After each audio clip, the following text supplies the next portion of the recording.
37 अध्याय 261 अजीब अधेड़ उम्र का आदमी।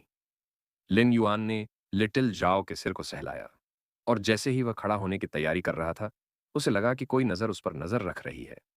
यह नजर किसी राहगीर की नहीं थी। इस नजर में एक गुप्त और जिज्ञासु नजर थी। लिन युआन ने नजर की दिशा में देखा और देखा कि एक अधेड़ उम्र का आदमी उसे देख रहा था। अधेड़ उम्र का आदमी बहुत विनम्र लग रहा था और उसे अपने अस्तित्व का कोई एहसास ही नहीं था। लिन युआन को अचानक पीछे मुड़ता देख अधेड़ चौंक गया, क्योंकि उसने कभी नहीं सोचा था कि लिन युआन ऐसा करेगा। उसने अपनी जिज्ञासु छवि को छिपाने का प्रयास किया और चलते समय दिल खोलकर हंसा। अरे बच्चे, तुम भी ब्लैक की तरह ही अभिनय कर रहे हो, है ना? इस क्लास 3 एबिस डायमेंशनल रिफ्ट में हर दिन बहुत सारे सिल्वर मास्क वाले साहसी लोग प्रवेश करते हैं, लेकिन ऐसा लगता है कि लिटिल जाओ तुम्हारे सबसे करीब है। नकाब के पीछे लिन युआन का चेहरा तुरंत उदास हो गया।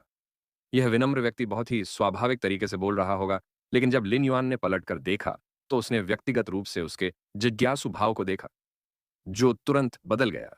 अगर लिन युआन ने genius tool transformation silver mask नहीं पहना होता, तो उसे इस संकेत का पता नहीं चलता। सिल्वर मास्क पहनते समय लिन युआन लिटिल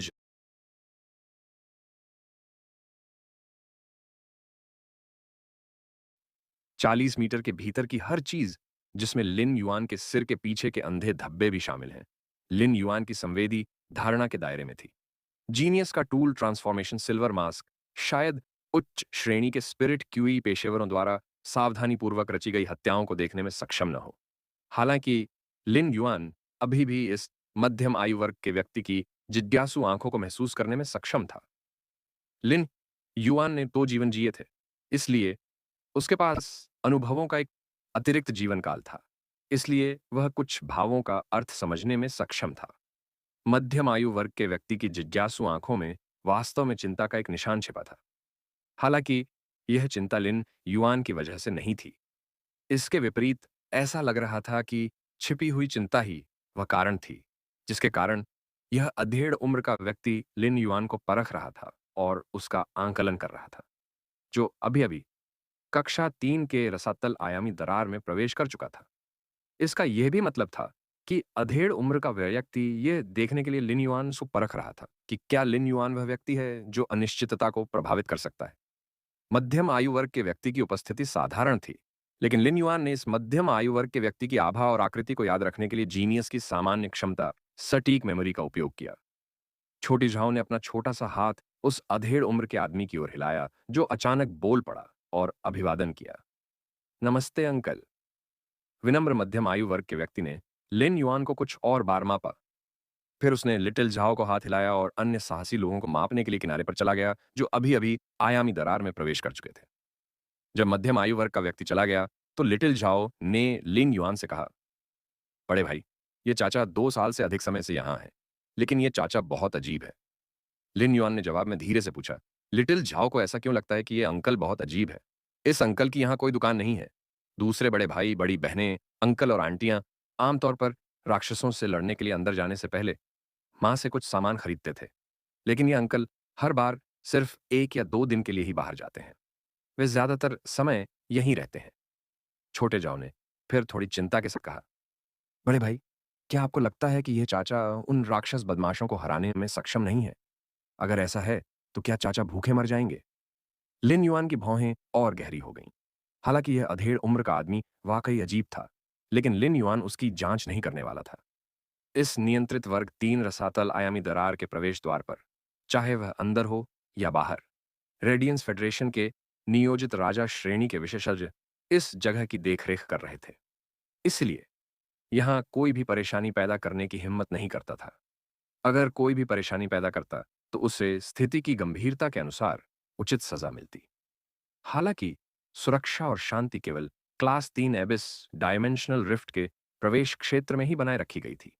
एक बार अंदर जाने के बाद जीवन या मृत्यु व्यक्ति की ताकत और भाग्य पर निर्भर करती है। इस क्लास 3 एबिस डायमेंशनल रिफ्ट पर करीब 8 साल तक नियंत्रण रहा था। यह अज्ञात था कि यह जगह सालाना कितने लोगों की जान लेगी। बेशक आत्मा क्यूई पेशेवरों के बीच जीवन की हानि केवल रसातल आयामी दरार में राक्षसों के कारण नहीं थी, यह मनुष्यों के कारण भी था। इस नियंत्रित वर्ग 3 रसातल आयामी दरार में बहुत सारे भाग्यवान अवसर थे, जैसे दुर्लभ आध्यात्मिक तत्वों या रहस्यमय लपटों का सामना करना। इस तरह के भाग्यवान अवसर के साथ अपार मूल्य जुड़े होते थे। इसलिए खजानों के लिए लड़ाई के दौरान हत्याएं और विवाद होना कोई अजीब बात नहीं थी। आत्मा की हुई जागृति के बाद मानव विकास में एक मौलिक परिवर्तन आया था। आत्मा की हुई जागृति से पहले समाज से मनुष्य मुख्य रूप से शक्ति के बजाय बुद्धि पर निर्भर थे। लेकिन आत्मा की हुई जागृति के बाद मनुष्यों और दुनिया के सभी अन्य जीवन रूपों को अपनी व्यक्तिगत शक्ति और विकास को बढ़ाने की चुनौती का सामना करना पड़ा। आत्मा की हुई जागरण के साथ मनुष्य अपनी ताकत बढ़ाकर महान लाभ प्राप्त करेंगे। लाभों में से एक उनकी जीवन अवधि का विस्तार करना था। जब कोई व्यक्ति किंग क्लास में होता था, तो चाहे उसकी आयु 100 वर्ष की क्यों न हो, उसके शरीर की कोशिकीय गतिविधियां 20 या 30 वर्ष के व्यक्ति के समान ही होती थीं।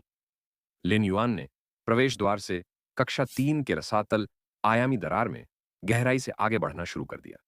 उसने रास्ते में चिमी या रेड थॉर्न को नहीं बुलाया।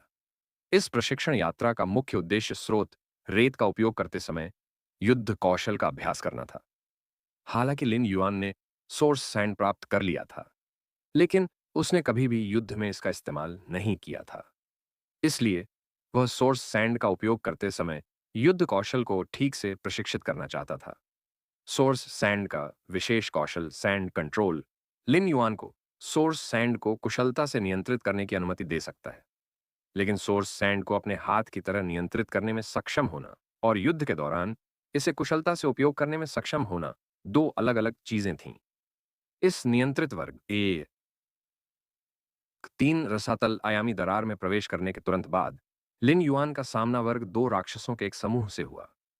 क्लास 2 राक्षसों का यह समूह हॉर्न दानव था। हॉर्न दानवों को क्लास 2 आयामी जीवन रूप माना जाता था, जो रसातल आयामी दरार में सबसे कुख्यात प्रतिष्ठा के साथ थे। प्रत्येक हॉर्न डेमन के पास एक विशाल सर्पिल आकार का सींग था, जिसके सिरे पर एक अजीब आग का पैटर्न था। प्रत्येक हॉर्न डेमन लगभग एक बैल के आकार का था। इसके मोटे और मजबूत अंगों ने हॉर्न डेमन को चार्ज करते समय चौंकाने वाली शक्ति प्रदान की। जब हॉर्न डेमन आगे बढ़ता, तो आग के पैटर्न वाला हॉर्न लक्ष्य से टकराने के बाद झुलसाने वाली चिंगारियां छोड़ता। साथ ही हॉर्न डेमन झुलसाने वाले गुणों वाली लपटें भी उगल सकता था। हॉर्न डेमन में बहुत ज्यादा शारीरिक शक्ति थी। भले ही वह सिल्वर फे के बराबर ही था, लेकिन उसकी शारीरिक शक्ति कुछ गोल्ड फे के बराबर थी। इसके अलावा वह भयंकर लपटें उगल सकता था। इसकी असाधारण शारीरिक शक्ति और भयावह ज्वाला ने हॉर्न डेमन को व्यक्तिगत लड़ाकू शक्ति प्रदान की, जिसे सभी वर्ग 2 आयामी जीवन रूपों में सर्वोच्च माना जाता था। यही कारण है कि क्लास 2 हॉर्न डेमन्स के जटिल आनुवंशिक मॉडल के अपने फायदे थे। हालांकि ऐसा ऐसा जटिल आनुवंशिक मॉडल लियूजी की कीट रानी और लिन युआन के सोर्स सैंड के लिए उपयुक्त नहीं था।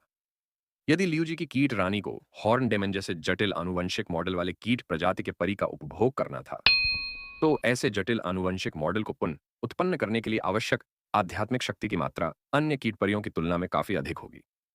इसी तरह लिन युआन के गोल्ड फैंटेसी सोर्स सैंड के लिए gravel spirit acceptance heart penetrating iron line को स्वीकार कर सकता था, जो प्लैटिनम 3 फ्लॉलेस के बराबर था। हालांकि अगर यह हॉर्न डेमन को स्वीकार करता है, तो ग्रेवल स्पिरिट एक्सेप्टेंस केवल हॉर्न डेमन को स्वीकार कर सकता है जो गोल्ड फ्लॉलेस के शिखर पर हो। गोल्ड फ्लॉलेस में हॉर्न डेमन गोल्ड फ्लॉलेस फे के बीच अत्यंत शक्तिशाली हो सकता है, लेकिन प्लैटिनम इस तरह से flawless heart penetrating iron line की तुलना में उनकी तुलना करने की भी आवश्यकता नहीं थी। हमलों में विविधता ने हॉर्न डेमन को एक आयामी जीवन रूप बनने की अनुमति दी, जो मौलिक जादू और शारीरिक क्षमता दोनों में कुशल था। हालांकि हार्ट पेनेट्रेटिंग आयरन लाइन का हमला बहुत ही सरल और एकल प्रकार का था। यह चौंकाने वाली भेदन शक्ति के साथ लक्ष्य की हत्या करने के लिए अपने पतले और कठोर आयरन लाइन शरीर पर निर्भर था। हालांकि लिन युआन को यह स्वीकार करना पड़ा कि सींग वाले दानवों के इस छोटे समूह से आने वाला दबाव ऐसा महसूस हो रहा था मानो वह कीड़ों की एक छोटी लहर से भी अधिक मजबूत था।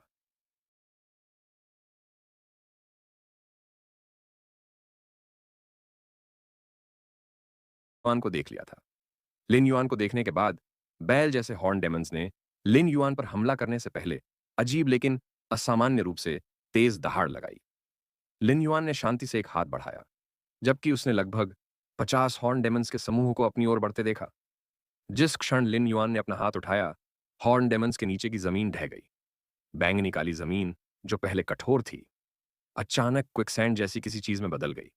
क्विकसैंड ने तुरंत हॉर्न डेमन्स को उनके रास्ते में रोक दिया। हॉर्न डेमन्स बहते हुए दलदल में से आजाद होने के लिए बेताब थे। हालांकि लिन युआन ने अपना हाथ उठाया और मुट्ठी बनाई। मुट्ठी बनते ही सभी हॉर्न डेमन्स ने तीव्र और दर्दनाक विलाप किया। इसके तुरंत बाद हॉर्न डेमन्स ने दलदल से बाहर निकलने के लिए संघर्ष करना बंद कर दिया। नीली काली फेरोमैंगनीज से बनी एक मोटी और चौड़ी तलवार अचानक हॉर्न डेमन्स की पीठ पर दिखाई दी। 50 बैल के आकार के हॉर्न डेमन्स को सोर्स सैंड के चेन ब्लेड फॉर्म द्वारा लपेटा गया था। क्विकसैंड सोर्स सैंड के मेटल कंज्यूम मैनिफेस्टेशन का उपयोग करके रेत से तुरंत चेन ब्लेड बना सकता था। फेरोमैंगनीज की सतह और असामान्य रूप से तेज धार ने हॉर्न डेमन्स के शरीर पर बड़े घाव बनाना शुरू कर दिया, क्योंकि वे हिंसक रूप से संघर्ष कर रहे थे। जैसे जैसे हॉर्न डेमन्स संघर्ष करते रहे, उनके शरीर पर और घाव खुलने लगे, जिससे वे बड़े गड्ढों में बदल गए।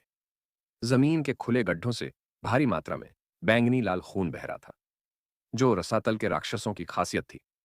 जैसे ही खून क्विकसैंड में बहता, वे तुरंत गायब हो जाते। लिन युआन ने अपना सिर हिलाया, क्योंकि ये हॉर्न डेमन उसके प्रशिक्षण लक्ष्य के लिए पर्याप्त अच्छे नहीं थे। लिन युआन की चेन ब्लेड का चेन वाला हिस्सा तुरंत एक विचार से कस दिया गया। कुछ ही पलों में बैल के आकार के हॉर्न डेमन्स अब सांस नहीं ले रहे थे। लिन युआन ने अपने हाथ की एक लहर से सभी हॉर्न डेमन्स को अपने पत्ते के आकार के स्टोरेज बॉक्स में संग्रहित कर दिया। मच्छर भले ही छोटा हो, लेकिन फिर भी उसमें मांस होता है। ये क्लास 2 हॉर्न डेमन्स बस कांस्य 6 महाकाव्य लाल कांटे के लिए भोजन के रूप में काम करने के लिए बहुत उपयुक्त थे। वर्तमान में रेड थॉर्न अब विदेशी कीड़ों को नहीं खा रहा था, और उसने रसातल आयामी जीवन रूपों को खाने की अपनी प्राथमिकता बदल दी थी। रसातल आयामी जीवन जीवन रूपों के मांस और रक्त गुणों के अलावा इसका असर भी मुरझाने वाला था। जब रेड थॉर्न एलीट ग्रेड में था, तो जब रेड थॉर्न ने लास्ट मिनट डील्स हुक करो और होटल माउथ ऑफ रिलिंकिश से एबिस राक्षसों को भस्म किया, तो एक निश्चित नकारात्मक प्रभाव पड़ा। लेकिन अब जब रेड थॉर्न की ताकत बढ़ गई थी, तो एबिस दानव मांस का सेवन करना अब उतना मुश्किल नहीं था। इसी समय रसातल के राक्षसों के रक्त में विद्यमान मुरझाने वाले अम्ल ने रेड थॉर्न के अम्ल को अतिरिक्त प्रभाव डालने की अनुमति दी। दरअसल जब रेड थॉर्न ने बड़ी मात्रा में रसातल राक्षसों का उपभोग करना शुरू किया और अपने स्वयं के एसिड को बढ़ाया, तो उसने एक्स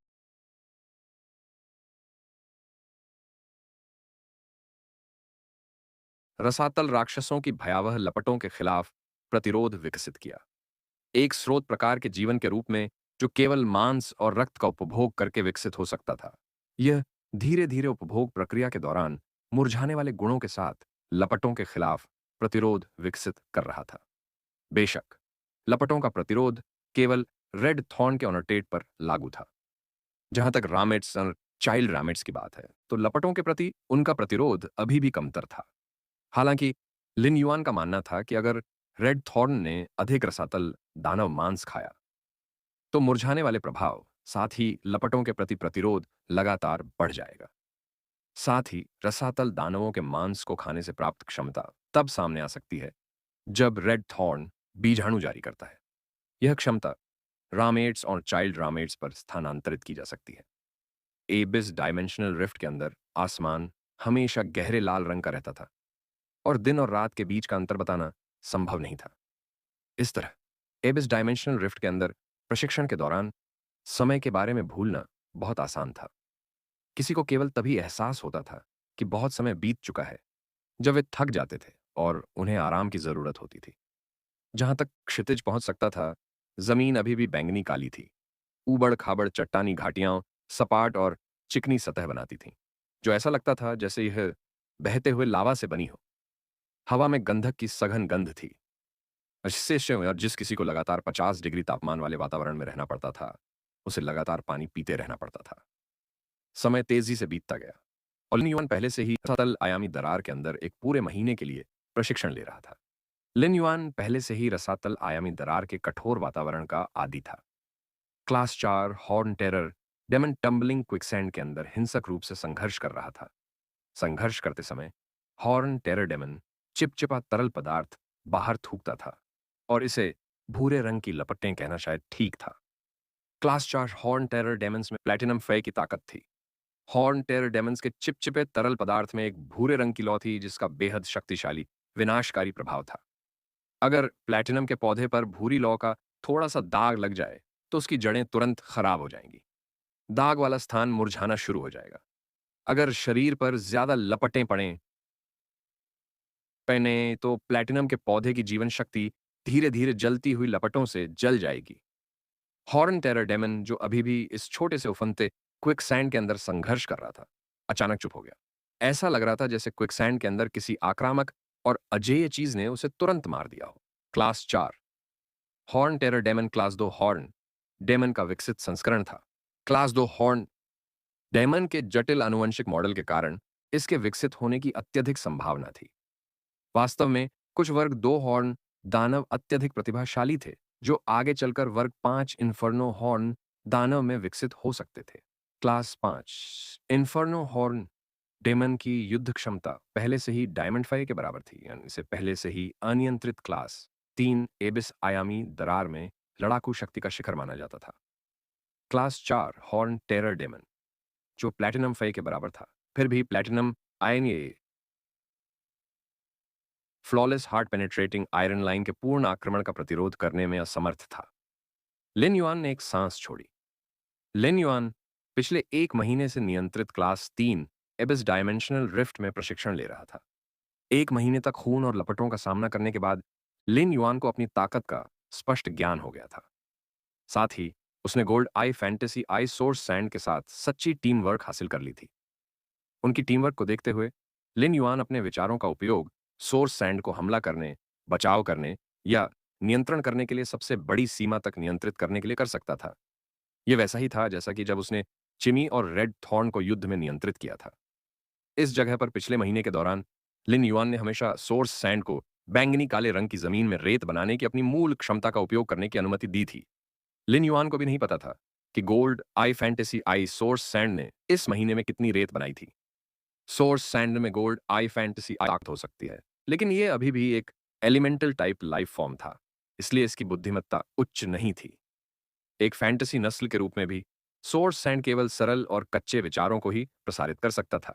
हालांकि जैसे ही स्रोत रेत ने भूमिगत रेत की एक बड़ी सतह बनाई, उसने रेत और आध्यात्मिक शक्ति इंद्रियों के नियंत्रण के माध्यम से अग्निगुण वाले आध्यात्मिक तत्वों की प्रचुर मात्रा में खोज की। जैसे ही स्रोत रेत को आध्यात्मिक विकास होता, वह बैंगनी काले रंग की जमीन के नीचे रेत के प्रवाह को नियंत्रित करती और आध्यात्मिक घटक को जमीन की सतह पर धकेल देती। फिर स्रोत रेत अपनी चेतना का उपयोग करके आध्यात्मिक घटक को लपेट लेती और फिर उसे लिन युआन के पैरों तक पहुंचा देती। प्रशिक्षण के अलावा लिन युआन ने इस महीने में कक्षा 3 के रसातल आयामी दरार में अग्निगुण आध्यात्मिक तत्वों की एक बड़ी फसल भी प्राप्त की। एक बार जब स्रोत रेत ने भूमिगत रेत का एक विशाल क्षेत्र बनाया, तो इसकी खजाना खोज क्षमता वास्तव में आश्चर्यजनक थी। बेशक लिन युआन ने एक तर्क भी समझ लिया था जिसे वह इस महीने के दौरान 2 जीवन जीने के बाद भी सही मायने में कभी नहीं समझ पाया था। यह मानव हृदय का तर्क था जो ऊपर की ओर था, लेकिन मानव स्वभाव नीचे की ओर था। अच्छे और बुरे लोग थे, इसलिए यह मानव स्वभाव के लिए भी वैसा ही था। मनुष्य हमेशा खुद को बेहतर बनाना चाहता है, इसलिए मानव हृदय कभी संतुष्ट नहीं होगा। नतीजतन मानव हृदय की कभी कोई ऊपरी सीमा नहीं होगी। मानव स्वभाव का नीचे की ओर होना मतलब था कि मनुष्य किसी उद्देश्य को पूरा करने या लक्ष्य प्राप्त करने के लिए बिना किसी शर्त के अपने मानव स्वभाव की निचली सीमा को कम कर सकता था, जिससे उसे अपने लालच को संतुष्ट करने की अनुमति मिलती थी। नतीजतन मानव स्वभाव की कभी कोई निचली सीमा नहीं रही। इस क्लास 3 एबिस डायमेंशनल रिफ्ट में प्रशिक्षण के दौरान लिन युआन को न केवल एबिस डायमेंशनल लाइफ फॉर्म के हमलों का सामना करना पड़ा था, उसे स्पिरिट क्यूई पेशेवरों के 3 हमलों का भी सामना करना पड़ा था। लिन युआन पर इन 3 समूहों के स्पिरिट क्यूई पेशेवरों ने हमला किया था क्योंकि उसे जंगल में प्रशिक्षण का कोई अनुभव नहीं था। जब लिन युआन ने अपने बटन के आकार के फे स्टोरेज बॉक्स से खाना निकाला था, तो अन्य स्पिरिट क्यूई पेशेवरों ने इसे देखा था। आत्मा क्यूई पेशेवरों के 3 समूहों से जानलेवा हमलों का सामना करने के बाद लिन युआन ने आखिरकार एक आयामी दरार में प्रशिक्षण के खतरों को समझ लिया था। फिर भी लिन युआन इन आत्मा क्यूई पेशेवरों का सामना करते समय दयालु नहीं था जो उसे मारना चाहते थे। जिन्होंने हत्या की है, उन्हें भी मरने के लिए तैयार रहना चाहिए। जब से लिन युआन को चेंग वू और चेंग रुई ने रॉयल कैपिटल के बाहरी इलाके में रोक लिया था और लगभग मार डाला था, तब से उसने अपने दिल में एक फैसला कर लिया था। वह वही रहने वाला था। उसका दिल एक फूल की तरह होगा जो सूरज की ओर बढ़ेगा। हालांकि जब कोई उसे मारना चाहता था, तो लिन युआन भी जवाब में सबसे क्रूर तरीका अपनाता था। उसका जीवन उसका था और कोई भी उससे नहीं छीन सकता था। अगर वे इसे लेना चाहते थे तो उन्हें मरना होगा। वे सभी आत्मा क्यू पेशेवर जो लिन युआन को मारना चाहते थे, वे सभी असीम भूमिगत रेत के भीतर दफन हो गए थे। लिन युआन जानता था कि आत्मा क्यू पेशेवर उसे मारना चाहते थे क्योंकि वे उसकी संपत्ति को निशाना बना रहे थे। इस प्रकार जब स्रोत रेत ने आत्मा क्यू पेशेवरों को खा लिया, तो उनकी संपत्ति स्वाभाविक रूप से लिन युआन के हाथों में आ गई। हालांकि लिन युआन को इन स्पिरिट क्यूई पेशेवरों की दौलत में कोई दिलचस्पी नहीं थी। सभी विविध आध्यात्मिक तत्व और 1 लाख से अधिक रेडियंस डॉलर की कुल राशि वर्तमान लिन युआन के लिए कुछ भी नहीं थी। लिन युआन इन संसाधनों को अपने पास नहीं रखने वाला था। वह प्रशिक्षण समाप्त होने के बाद जो जैक्सन से उन्हें अपनी ओर से बेचने के लिए कहने की योजना बना रहा था। लिन युआन अब जो जैक्सन के स्टार वेब स्टोर का शेयर धारक था और जब उसका स्टोर मुनाफा कमा रहा था, तो उसे जो जैक्सन से ज्यादा मुनाफा मिलेगा। इस दौरान लिन युआन के purchase with no loss store ने भी अच्छी खासी कमाई की थी। लेकिन अगर चिमी ने लिन युआन के स्टोर की कमाई और उसके स्ट्रीमिंग रूम के मुनाफे को देखा, तो उसे जरूर लगेगा कि लिन युआन की कमाई कुछ भी नहीं है। पहली हत्या ने लिन युआन को विशेष रूप से असहज महसूस कराया था। हालांकि जब लिन युआन ने जानकारी को पचाना शुरू किया, तो यह भावना धीरे धीरे गायब हो गई। लिन युआन ने कक्षा 3 के रसातल आयामी दरार में बैंगनी लाल आकाश को देखा और धीरे से कहा, दुनिया को हिलाने के लिए मुझे सामान्य दुनिया में हलचल मचानी होगी। चूंकि लिन युआन ने पहले ही अपना निजी गुट बनाने का फैसला कर लिया था, इसलिए जब उसका निजी गुट उठ खड़ा हुआ, तो रास्ते में हत्याएं होना लाजिमी था। गुट का उदय कभी भी शांत नहीं होता। हालांकि लिन युआन के पास अपने निजी गुट को विकसित करने के तरीके के बारे में अपने विचार थे। वह अपने फायदे के बारे में जानता था। यह उसके स्पिरिट लॉक स्थानिक क्षेत्र में केंद्रित स्पिरिट क्यूई की अंतहीन मात्रा थी। साथ ही साथ फय को बढ़ाने की उसकी क्षमता भी थी। इसलिए लिन युआन संसाधन और धन इकट्ठा करने की योजना बना रहा था। वह एक निजी गुट नहीं बनाना चाहता था जिसमें बहुत सारे सदस्य हों। वह एक ऐसा गुट बनाना चाहता था जहां हर व्यक्ति एक पूर्ण कुलीन वर्ग हो। लिन युआन ने अपने पिछले जीवन में युवा होने पर बहुत सारी कॉमिक्स पढ़ी थी। वह एक ऐसा गुट बनाना चाहता था जो नारुतो के अकात्सुकी या ब्लीच के एस्पाडा जैसा हो। लिन युआन का निजी गुट फ्लोटिंग आइलैंड व्हेल की पीठ पर बनाया जाएगा, जो बादलों के भीतर छिपा होगा और आकाश में तैरते बादलों की तरह होगा। आकाश में तैरते बादल हमेशा उदासीन रहेंगे और शायद ही कभी नश्वर मामलों से प्रभावित होंगे। अन्य गुट एक तूफान की तरह होंगे जो बहुत बड़ा हंगामा मचाते हैं, जिससे उन्हें दुनिया में जाना जाता है। हालांकि चाहे तूफान कितना भी जोरदार क्यों न हो, यह अंततः एक पल के लिए ही होगा। हालांकि अगर कोई भी चीज आकाश में छिपे तैरते बादलों को छूने की हिम्मत करती, तो बादल टूट जाते और आकाश बदल जाता। उस समय लिन युआन की भौहें अचानक ऊपर उठ गईं। सोर्स सैंड की टोही के अनुसार उसे कुछ ऐसा महसूस हुआ जिसमें बहुत ज्यादा मात्रा में स्पिरिट की हुई थी। इसके अलावा यह एक पौधे जैसा लगा। स्रोत रेत ने जो महसूस किया, उससे लिन युआन को पता चला कि इस जीवन रूप की जड़ें जमीन में बहुत लंबी थीं। स्रोत रेत से कई बार जानकारी मिलने के बाद लिन युआन ने आखिरकार यह निर्धारित किया कि यह एक छोटे आकार का पौधा था जिसमें भारी मात्रा में स्पिरिट क्यूई थी। यह इतना छोटा था कि यह लिन युआन की मुट्ठी जितना बड़ा नहीं होगा। इस प्रकार लिन युआन ने स्रोत रेत को पौधे को लाने का आदेश दिया। स्रोत रेत ने लिन युआन की इच्छा को भांप लिया और तुरंत लिन युआन के आदेश के अनुसार काम किया। हालांकि लिन युआन को उसी क्षण महसूस हुआ कि स्रोत रेत एक असामान्य रूप से मजबूत बाधा का सामना कर रही थी। लिन युआन ने तुरंत स्रोत रेत की ओर आध्यात्मिक शक्ति का इंजेक्शन लगाया और उसे धातु उपभोग अभिव्यक्ति का उपयोग करने का आदेश दिया। रेत के समुद्र ने पंख उत्पन्न किए, जो दिन और रात की आत्मा चांदी से बने थे, और मजबूत अवरोध पर हमला करना और खुदाई करना शुरू कर दिया। हर बार जब स्रोत रेत अवरोध से टकराती थी, तो एक ज्वलंत हरी रोशनी आसमान में फूट पड़ती थी। ज्वलंत हरी रोशनी का प्रभाव वास्तव में आश्चर्यजनक था। इसने तुरंत क्लास 3 एबिस डायमेंशनल रिफ्ट के बैंगनी लाल आकाश को हरे रंग की आभा से रंग दिया।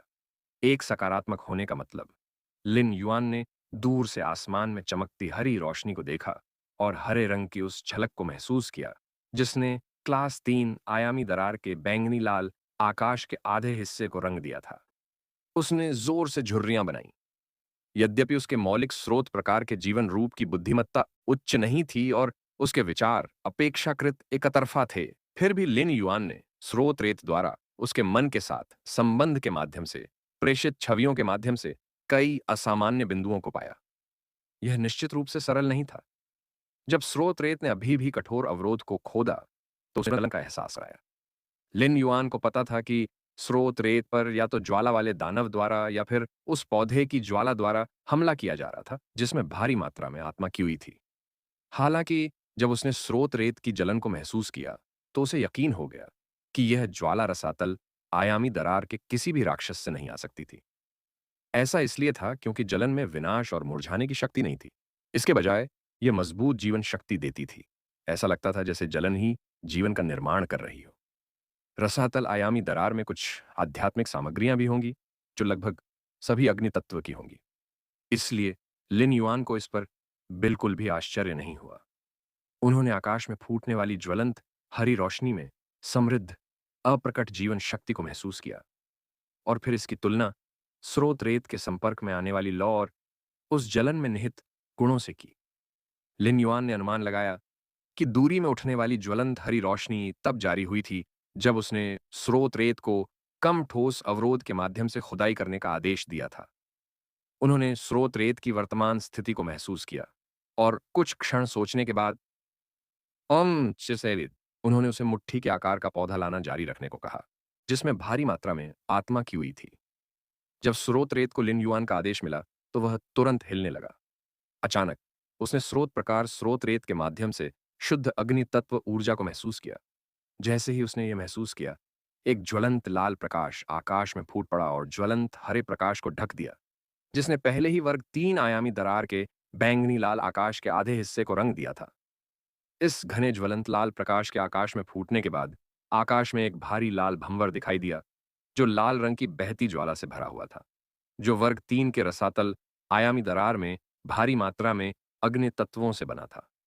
इसने आसपास के स्थान में मौजूद अग्नि तत्व ऊर्जा को तेजी से अवशोषित कर लिया। एक पल में लिन युआन ने महसूस किया कि इस वर्ग 3 आयामी दरार में तापमान कम हो गया था क्योंकि आग के तत्वों की भारी मात्रा गर्मी को दूर खींच रही थी। स्रोत रेत ने पौधे को लपेटने के लिए जो रेत के कण बनाए थे उनमें भारी मात्रा में स्पिरिट क्यूई थी जो उस समय तरल पदार्थों में विलीन हो गए जब आसमान में लाल रंग की ज्वाला जैसी रोशनी उठी। हालांकि स्रोत रेत को कोई खास नुकसान नहीं हुआ। आखिरकार रेत के कण उस बजरी से निकली एक बाल्टी में एक बूंद भर थे जो उसने धरती की परत के नीचे तोड़कर डाली थी। उस समय लिन युआन ने स्रोत रेत को फिर से अवरोध मलबे को लाने का आदेश दिया जिसे तोड़ने के लिए स्रोत रेत ने अपने दिन और रात आत्मा चांदी के रूप के साथ बहुत प्रयास किया था। लिन युआन की अभिव्यक्ति गंभीर हो गई जब उसने दूर से लाल लौ के भंवर को देखा। वह दुनिया की सबसे कीमती 10 अग्नि तत्व आध्यात्मिक सामग्रियों में से 7वीं के बारे में सोचने से खुद को रोक नहीं सका। जीवन रूपी बलि अग्नि उनके गुरु चंद्र महारानी ने प्रश्न उत्तर सत्र के दौरान अग्नि तत्व आध्यात्मिक सामग्रियों के बारे में बात करते समय पहले भी इसका उल्लेख किया था। लिन युआन ने जीवन रूपी बलि अग्नि की विशेषताओं को भी ध्यान से याद कर लिया था। वर्तमान स्थिति, उस ज्वलंत हरे प्रकाश में जीवन शक्ति और ज्वलंत लाल प्रकाश में शुद्ध अग्नि तत्व ऊर्जा चंद्र महारानी द्वारा बताए गए जीवन रूपी बलि अग्नि के ज्ञान के साथ बहुत सुसंगत थी। लिन युआन ने गहरी सांस ली। अगर यह ज्वाला वास्तव में जीवन रूपी बलि अग्नि थी तो उसे इसे पाना ही था, चाहे कुछ भी हो जाए। जीवन रूपी बलि अग्नि को विश्व की अग्नि तत्व आध्यात्मिक सामग्रियों में 7वां स्थान दिया गया है क्योंकि इसका उपयोग मरते हुए पौधे के दूसरे जीवन को नया आकार देने के लिए वृक्ष के मूल के रूप में किया जा सकता है। यह कहा जा सकता है कि जीवन रूपी बलि अग्नि एक प्रकार की पवित्र वस्तु थी जो मरते हुए पौधे को दूसरा जीवन दे सकती थी। हालांकि लिन युआन वर्तमान में लाल ज्वाला भंवर के तल पर नहीं था, इसलिए वह यह जांचने के लिए मॉर्बियस के सच्चे डेटा का उपयोग नहीं कर सका कि क्या यह जीवन रूप बलिदान की आग थी। यदि यह ज्वलंत हरी रोशनी, जिसमें एक शक्तिशाली जीवन रूप आभा है, जीवन रूप बलिदान अग्नि थी, तो आकाश में फूटने वाली ज्वलंत लाल रोशनी किसी पौराणिक पौधे से होनी चाहिए। यह एक प्रकार का फी होना चाहिए जो केवल इस राजसी शुद्ध अग्नि तत्व वाले वातावरण में ही पैदा हो सकता है। यह रसीला फी लाल पैगोडा होना चाहिए। यह जीवन रूपी बलि अग्नि विश्व की अग्नि तत्व आध्यात्मिक सामग्रियों में 7वें स्थान पर है, जिसका निर्माण प्रसिद्ध पौधे रेड पैगोडा द्वारा अपनी समस्त शारीरिक ऊर्जा को समाप्त करने के बाद किया गया था। लिन युआन तुरंत लाल भंवर की ओर नहीं भागा, बल्कि चुपचाप वहीं खड़ा होकर प्रतीक्षा करने लगा। लिन युआन के पैरों के नीचे की बैंगनी काली जमीन कुछ ही देर में धंस गई, जिससे बाल्टी के आकार का क्विकसैंड भंवर बन गया। पीली धातु का एक टुकड़ा जो क्विकसैंड द्वारा भंवर में अटका हुआ था, यह कटने के निशानों से भरा हुआ था। लिन युआन ने बैठकर इस अजीब पीली धातु की सावधानीपूर्वक जांच की और फिर खड़ा हो गया। यह अजीब पीली धातु रेडियंस फेडरेशन में बहुत आम थी। यह एक फे ट्रैपिंग धातु थी जो फे स्टोरेज बॉक्स बनाने के लिए प्राथमिक सामग्री थी, और इसकी एकमात्र धातु विशेषता यह थी कि यह फे की आभा को अलग कर सकती थी। लिन युआन ने सोचा, मैं सच कह रहा था, यह वाकई बहुत बड़ी समस्या है। इस तरह की धातु जो फी ट्रैपिंग मेटल की तरह होती है, उसे क्लास 3 एबिस डायमेंशनल रिफ्ट में नहीं पाया जा सकता। साथ ही ज्वलंत हरे रंग की रोशनी के साथ एक समस्या थी जो जीवन रूपों की आभा को समाहित करते हुए आकाश में फट गई थी, और ज्वलंत लाल रोशनी जो एक ज्वाला भंवर बना सकती थी। सामान्य परिस्थितियों में जीवन रूप बलिदान अग्नि या लाल पैगोडा फी जैसी कीमती आध्यात्मिक सामग्री को उन साहसी लोगों द्वारा बहुत पहले ही खोज लिया जाना चाहिए था जो इस नियंत्रित क्लास 3 डायमेंशनल रिफ्ट में प्रशिक्षण लेने आए थे।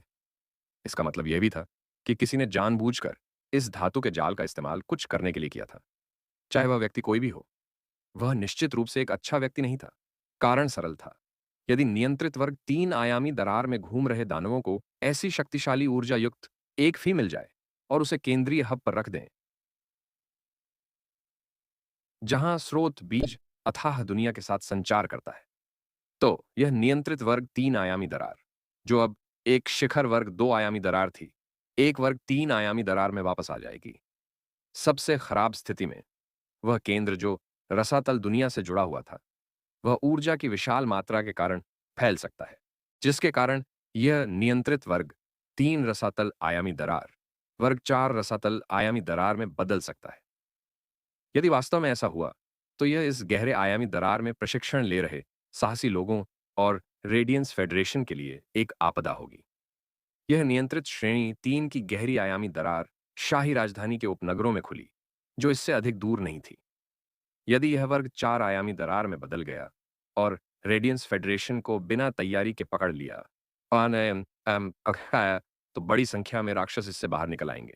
उस स्थिति में भले ही रेडियंस फेडरेशन के शीर्ष विशेषज्ञ कार्रवाई करें, रेडियंस फेडरेशन के बाहरी इलाके क्लास 4 के गहरे आयामी दरार के अचानक खुलने से झुलसी हुई धरती में बदल जाएंगे।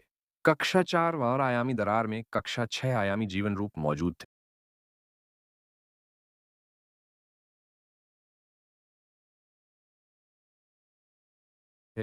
और उनके पास सुजरेन फयस के बराबर ताकत थी। इसके अलावा यह क्लास 4 आयामी दरार एक रसातल आयामी दरार थी, जिसमें राक्षसों का आनुवंशिक मॉडल जटिल था। उसी वर्ग के आयामी जीवन रूपों में उनके पास सबसे मजबूत एकल लक्ष्य क्षमताएं थीं। यहां तक कि यदि श्रेणी 5 का दानव भी समाप्त हो जाए, तो यह शाही राजधानी के बाहरी क्षेत्र को आपदा के स्थान में बदल देगा। श्रेणी 6 के कुछ दानवों का तो कहना ही क्या, जो सुजरेन फय के समान थे। लिन युआन ने इस बार अपनी ताकत छिपाने का विकल्प नहीं चुना। उसने अपनी आध्यात्मिक शक्ति का इस्तेमाल किया और उसके 100 मीटर के भीतर की बैंगनी काली धरती तुरंत एक दलदली भंवर में बदल गई। दलदली भंवर के केंद्र में विशाल अर्धभुजाओं की एक जोड़ी संघनित हुई, जिसने एक उठाने वाली क्रिया की। लिन युआन ने गर्व से खड़े होकर हथेली पर कदम रखा। 100 मीटर के भीतर क्विकसैंड भंवर तुरंत मंथन हुआ और डे और नाइट स्पिरिट सिल्वर द्वारा बनाए गए हजारों काले पंख क्विकसैंड भंवर से अलग हो गए। इन हजारों काले पंखों ने लिन युआन की पीठ पर 4 सुंदर काले पंख बनाए। लिन युआन ने पंख फड़फड़ाए और दूर लाल ज्वाला भंवर की ओर बढ़ गया। लिन युआन ने अपने 4 पंख फड़फड़ाए और बहुत कुशलता से हवा में उड़ गया। यह उसका पहला मौका नहीं था जब उसने day and night spirit silver feather पंखों का इस्तेमाल करके उड़ान भरी थी। पिछले 1 महीने के प्रशिक्षण के दौरान उसने न केवल स्रोत प्रकार के सोर्स सैंड को नियंत्रित करने के कौशल में महारत हासिल कर ली थी, बल्कि उसने यह भी सीख लिया था कि उड़ान भरने के लिए इसके मेटल कंज्यूम मैनिफेस्टेशन पंखों का उपयोग कैसे किया जाए। उस समय उन्होंने सोर्स सैंड के धातु उपभोग प्रकटीकरण के लिए दूसरी धातु के रूप में day and night spirit silver को चुना था, क्योंकि यह लगभग भारहीन थी। दिन और रात की आत्मा चांदी के पंख लिन युआन को तेजी से उड़ने और उन्हें फड़फड़ाते समय अधिक आध्यात्मिक शक्ति बचाने की अनुमति दे सकते हैं। वर्तमान में डे और नाइट स्पिरिट सिल्वर पंख पहले से बहुत अलग हैं। कई एवियन फे को संदर्भित करने के बाद लिन युआन ने प्लैटिनम एवियन फे, दिव्य यात्रा, ब्लैक स्वेलो के पंख के आकार पर फैसला किया था। यह कहना होगा कि हालांकि डिवाइन ट्रैवल ब्लैक स्वेलो पर बैठना असुविधाजनक था, लेकिन इसके पंखों के आकार ने इसकी उड़ान की विशेषता निर्धारित की।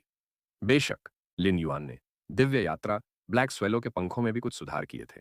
उसने पंखों के किनारों की मोटाई कम कर दी थी ताकि पंख तीखे हो जाएं, और पंखों में कई बुलबुले के आकार के खोखले हिस्से बनाए गए थे। इन सुधारों से सीमित 1 घन मीटर डे और नाइट स्पिरिट सिल्वर से अधिक पंख उत्पन्न किए जा सकेंगे। लिन युआन द्वारा आध्यात्मिक शक्ति इंजेक्ट करने के बाद पंखों के खोखले हिस्से काले पंखों से सफेद पंखों में बदल जाएंगे। यह बाहरी हमलों के खिलाफ सफेद पंखों को बहुत बढ़ा सकता है, जितनी तेज। हालांकि ऐसी उड़ानों के लिए उसे एक निश्चित मात्रा में आध्यात्मिक शक्ति की आवश्यकता थी। यद्यपि उसने पंखों को सफेद बनाने के लिए दिन और रात की आत्मा चांदी को आध्यात्मिक शक्ति प्रदान नहीं की, फिर भी इन 4 पंखों को फड़फड़ाने से आध्यात्मिक शक्ति की खपत होती रही। यह उन अनेक रेत कणों से भिन्न था जिन्हें स्रोत रेत ने जमीन के नीचे बनाया था और जिन्हें उसकी चेतना द्वारा स्वतंत्र रूप से नियंत्रित किया जा सकता था। जब लिन युआन उड़ रहा था, तो स्रोत रेत भी तेजी से रेत के कण बना रही थी। उसी समय पिछली पीली रेत ज्वाला भंवर की दिशा में इकट्ठा हो गई। जब जीवन रूपी आभा वाली ज्वाला आसमान की ओर उठी थी, तो आयामी दरार के प्रवेश द्वार पर खड़ा मध्यम आयु का व्यक्ति आयामी दरार में प्रवेश करने वाले साहसी लोगों पर जासूसी करते हुए भयभीत और भयभीत दिख रहा था। उस समय क्लास 3 डायमेंशनल रिफ्ट में प्रशिक्षण ले रहे लगभग सभी साहसी लोगों ने आकाश में धधकती हरी रोशनी को फूटते देखा। उन्होंने धधकती लाल रोशनी को भी देखा, जिसने धधकती हरी रोशनी को ढक लिया और एक ज्वाला भंवर बना दिया। रसातल आयामी दरार में ऐसी स्थिति केवल रसातल आयामी दरार की अजीब लपटों के कारण ही संभव होगी। हालांकि उन्होंने कभी किसी ऐसी अजीब लपटों के बारे में नहीं सुना था जो इस हद तक आयामी दरार उत्परिवर्तन का कारण बन सकती हों। रसातल आयामी दरार में कई साहसी या साहसी लोगों के छोटे समूहों ने सोचा कि उनके पास लाल लौ भंवर की ओर बढ़ने की क्षमता है। बेशक अपने मौके का फायदा उठाने की कोशिश करने वाले साहसी लोगों की कोई कमी नहीं थी। हालांकि उनमें से ज्यादातर इस नियंत्रित वर्ग 3 आयामी दरार को छोड़ना चाहते थे। ऐसा इसलिए था क्योंकि समझदार नजर वाले लोग देख सकते थे कि आयामी क्षेत्र के उत्परिवर्तन के कारण यह एक ऐसी जगह बन गई थी जहां वे मुसीबत में पड़ सकते थे। जिस गति से यह लाल अथाह भंवर इस वर्ग 3 आयामी दरार की ज्वाला ऊर्जा को अवशोषित कर रहा था, वह बहुत तेज थी। नियंत्रित वर्ग 3 आयामी दरार में वर्ष भर का 50 डिग्री तापमान 20 डिग्री से भी कम हो गया था, जो रॉयल कैपिटल के देर से शरद ऋतु के तापमान जितना भी अधिक नहीं था। इससे उन साहसी लोगों को, जो रसातल आयामी दरार के तापमान के आदी थे, अपने पूरे शरीर में ठंड महसूस हुई। उनमें से कई इस नियंत्रित वर्ग 3 रसातल आयामी दरार को छोड़ने के लिए तैयार थे, लेकिन अचानक उन्हें पता चला कि कक्षा 3 के रसातल आयामी दरार में परिवर्तन आ गया था, क्योंकि लाल ज्वाला भंवर ने अग्नि तत्वों को अवशोषित कर लिया था, जिसके कारण आयामी दरार का प्रवेश द्वार बंद हो गया था। दूसरे शब्दों में, यह एक नो एंट्री और नो एग्जिट क्षेत्र बन गया था। डायमेंशनल रिफ्ट में संचार का कोई भी साधन उपलब्ध नहीं था, जिसमें स्टार व कार्ड भी शामिल था। ऐसी स्थिति ने एबिस डायमेंशनल रिफ्ट के प्रवेश द्वार पर मौजूद साहसी लोगों को घबरा दिया। उस समय रेडियंस फेडरेशन के स्पिरिट गार्ड्स द्वारा इस नियंत्रित वर्ग 3 रसातल आयामी दरार में भेजे गए राजा श्रेणी के विशेषज्ञ आगे बढ़े और स्थिति को नियंत्रित किया। रेडियंस फेडरेशन में नियंत्रित आयामी दरार आमतौर पर स्पिरिट गार्ड्स के नियंत्रण में थी। आयामी दरार की सक्रिय अवधि के दौरान हर 10 साल में स्पिरिट गार्ड्स पहले से नियंत्रित आयामी दरार को बंद कर देते थे। एक बार सक्रिय अवधि बीत जाने पर आत्मा रक्षक एक बार फिर नियंत्रण के लिए उपयुक्त आयामी दरार का चयन करेंगे। यह रेडियंस फेडरेशन की युवा पीढ़ी के प्रशिक्षण के लिए और गिल्ड अलायंस के पंजीकृत स्पिरिट क्यूई पेशेवरों के लिए अपनी आजीविका बनाए रखने के लिए एक संसाधन था। यह तथ्य कि स्पिरिट गार्ड्स ने झाओ जियानकियांग को रॉयल कैपिटल के बाहरी इलाके में नियंत्रित वर्ग 3 रसातल आयामी दरार की रक्षा करने की व्यवस्था की थी, यह दर्शाता है कि वह अत्यधिक मूल्यवान था और साथ ही बेहद मजबूत भी होना चाहिए। राजा श्रेणी का विशेषज्ञ बनने के बाद झाओ जियानकियांग के पैरों के नीचे स्थित कक्षा 3 की गहरी आयामी दरार अब वह पहली कक्षा 3 आयामी दरार नहीं थी जिसकी उसने रक्षा की थी। हालांकि भले ही वह मजबूत और जानकार था, यह पहली बार था कि उसने अपनी आंखों के सामने ऐसा होते देखा था। जैसे ही वह समग्र स्थिति को नियंत्रित कर रहा था और साहसी लोगों को शांत कर रहा था, मध्यम आयु वर्ग का व्यक्ति जो आमतौर पर पूरे दिन आयामी दरार के प्रवेश द्वार पर रहता था, अनजाने में दरार के प्रवेश द्वार को छोड़ दिया और जल्दी में लाल ज्वाला भंवर की ओर बढ़ गया। अधेड़ उम्र के आदमी की आंखों में धीरे धीरे डर छाने लगा, जिस पर दूसरे लोग एक बार भी नजर डालने को तैयार नहीं थे। वह बहुत देर तक हिचकिचाता रहा और आखिरकार उसने अपना पतला मुखौटा उतारने के लिए हाथ बढ़ाया। मुखौटा उतार दिए जाने के बाद वह धीरे धीरे एक मोटे भूरे रंग के कीड़े में बदल गया जो नरम मिट्टी जैसा था। यदि झाओ जियानकियांग स्पिरिट गार्ड्स का सबसे मजबूत सदस्य जो नियंत्रित वर्ग 3 रसातल आयामी दरार की रखवाली कर रहा था ने इस भूरे मोटे नरम कीचड़ जैसे कीड़े को देखा होता तो वह आश्चर्य से चिल्ला उठता। ऐसा इसलिए था क्योंकि यह मोटा भूरा कीड़ा रेडियंस फेडरेशन के प्रभाव क्षेत्र द्वारा उत्पादित कोई परी नहीं था। ऐसा एक परी डार्क फेडरेशन क्षेत्र से आया था जो रेडियंस फेडरेशन से बहुत दूर था। इसे डार्क फेडरेशन का सिग्नेचर परी माना जाता था। इस मध्यम आयु वर्ग के व्यक्ति के चेहरे पर एक अजीब सा आकर्षण था जब उसने अपना मुखौटा हटाया जो एक अजीब से कौवे जैसा लग रहा था। उसने एक क्रिस्टल की बोतल निकाली जिसमें काले खून की एक बूंद थी और कुछ देर के लिए असमंजस में पड़ गया।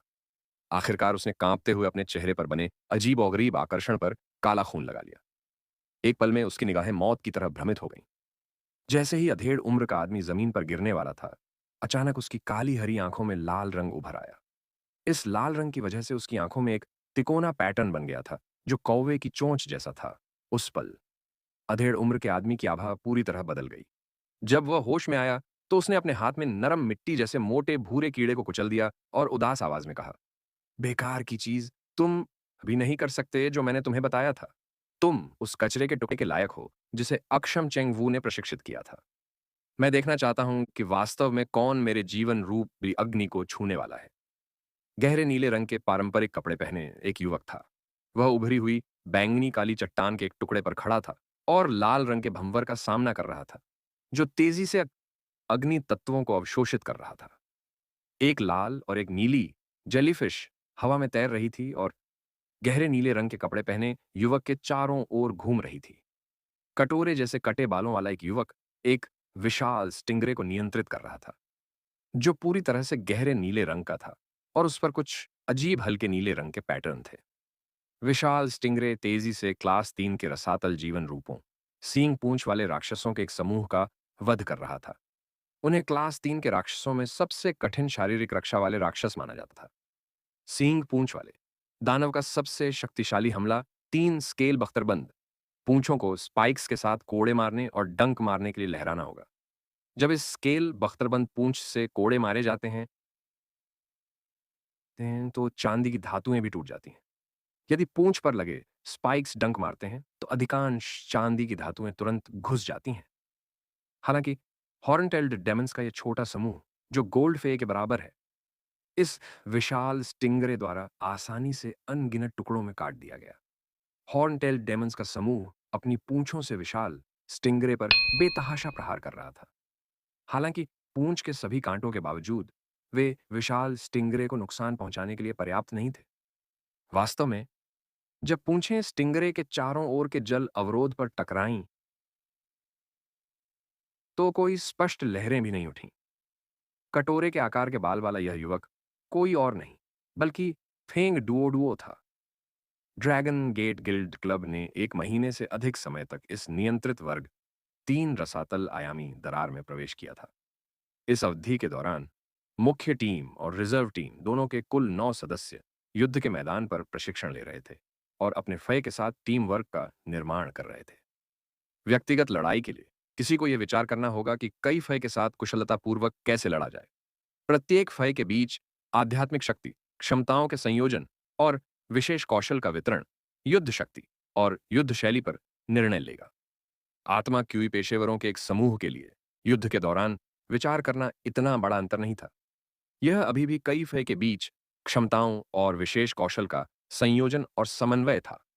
हालांकि किसी व्यक्ति की ताकत के बजाय यह एक समूह की ताकत होगी। एक अनुभवी स्पिरिट क्यूई पेशेवर टीम युद्ध में होती थी, तो वे सभी फय को नहीं बुलाते थे। प्रत्येक व्यक्ति समन्वय के लिए केवल 2 फय या यहां तक कि केवल एक मुख्य फय को बुलाता था। वे अपने सबसे मजबूत फय को ज्यादातर स्पिरिट क्यूई वितरित करने की कोशिश करते थे, जिससे स्पिरिट क्यूई के इस्तेमाल में सबसे ज्यादा दक्षता मिलती थी। विशेष परिस्थितियों के दौरान वे जवाब देने या जवाब देने के लिए अन्य फय को बुलाते थे। टीम युद्ध के दौरान कई स्थितियों में वे परी जो मुख्य बल नहीं थे, वे क्षति को रोक देते थे या ऐसे आक्रमण करते थे जो नकारात्मक स्थिति उत्पन्न करते थे। इस समय ड्रैगन गेट गिल्ड क्लब के मूल 9 सदस्यों में से अब 4 ही बचे थे। मुख्य टीम के सदस्यों में से एक रॉयल कैपिटल के ड्रैगन गेट गिल्ड क्लब के मुख्य बेस पर लौटने के लिए 4 रिजर्व सदस्यों को लेकर आया था। वे टूर्नामेंट सीजन से पहले अपने फाई की गुणवत्ता और ग्रेड में अंतिम वृद्धि करने जा रहे थे। फेंग डुओडुओ ने अपना सिर उठाया और लॉन्ग ताओ की ओर देखा। बॉस, यह पक्ष पहले से ही खत्म हो रहा है। इन सींग पूंछ वाले राक्षसों के साथ नियंत्रण करने के लिए बहुत कुछ नहीं है। लॉन्ग ताओ ने सुनने के बाद कोई जवाब नहीं दिया और सिर्फ सिर हिलाया और फिर अचानक आसमान में उभरी लाल रंग की लपटों को देखता रहा। ऐसा लग रहा था जैसे वह अपने दिमाग में कुछ याद करने की पूरी कोशिश कर रहा था। एक बार जब फेंग डुओडुओ ने अपने प्लैटिनम आई फैंटेसी आईवे रैपिड फियर रे को अपने आध्यात्मिक स्थानिक क्षेत्र में वापस रखा, तो उसने झाओ शियाओचुन को एक संतरा पकड़े हुए देखा। जैसे ही झाओ शियाओचुन ने संतरे का छिलका उतारना समाप्त किया, उसने संतरे के गूदे का एक बड़ा टुकड़ा अपने मुंह में डाला और फल का आनंद लिया। फेंग डुओडुओ ने जल्दी से झुककर कहा, जो लोग देखेंगे उन्हें भी हिस्सा मिलेगा। झाओ शियाओचुन, आपको अपने बचे हुए संतरे का आधा हिस्सा मेरे साथ साझा करना होगा। झाओ शियाओचुन ने तुरंत अपना सिर नीचे किया और संतरे का बचा हुआ आधा हिस्सा अपने मुंह में भर लिया। फिर उसने प्रसन्न भाव से फैंग डुओडुओ को देखा। उसकी आंखें इशारा कर रही थीं। इस महिला ने यह संतरा छीला है, तुम्हें इसे खाने का क्या अधिकार है? फेंग डुओडुओ को तुरंत ही यह एहसास हुआ कि उसके साथ अन्याय हुआ है और उसने चेन होंगफिंग की ओर देखा, जो विशाल पूंछ वाले दलदली छिपकली को नियंत्रित कर रहा था, ताकि वह श्रेणी 3 के सींग पूंछ वाले राक्षसों को खत्म कर सके, जो मौत के कगार पर थे। इसके बाद फेंग डुओडुओ उस उभरी हुई चट्टान पर चढ़ गया जिस पर लॉन्ग ताओ खड़ा था और हंसते हुए उसने कहा, बॉस, आपकी platinum fantasy deep blue dragon jellyfish वास्तव में मजबूत हो रही हैं। लॉन्ग ताओ अपनी कनपटियां रगड़ने से खुद को नहीं रोक सका। फेंग डुओडुओ, तुम क्या कहना चाहते हो? उसने असहाय होकर पूछा। जब फेंग डुओडुओ ने यह सुना तो उसने तुरंत जवाब दिया, बॉस, झाओ शियाओचुन सुस्त हो गई है।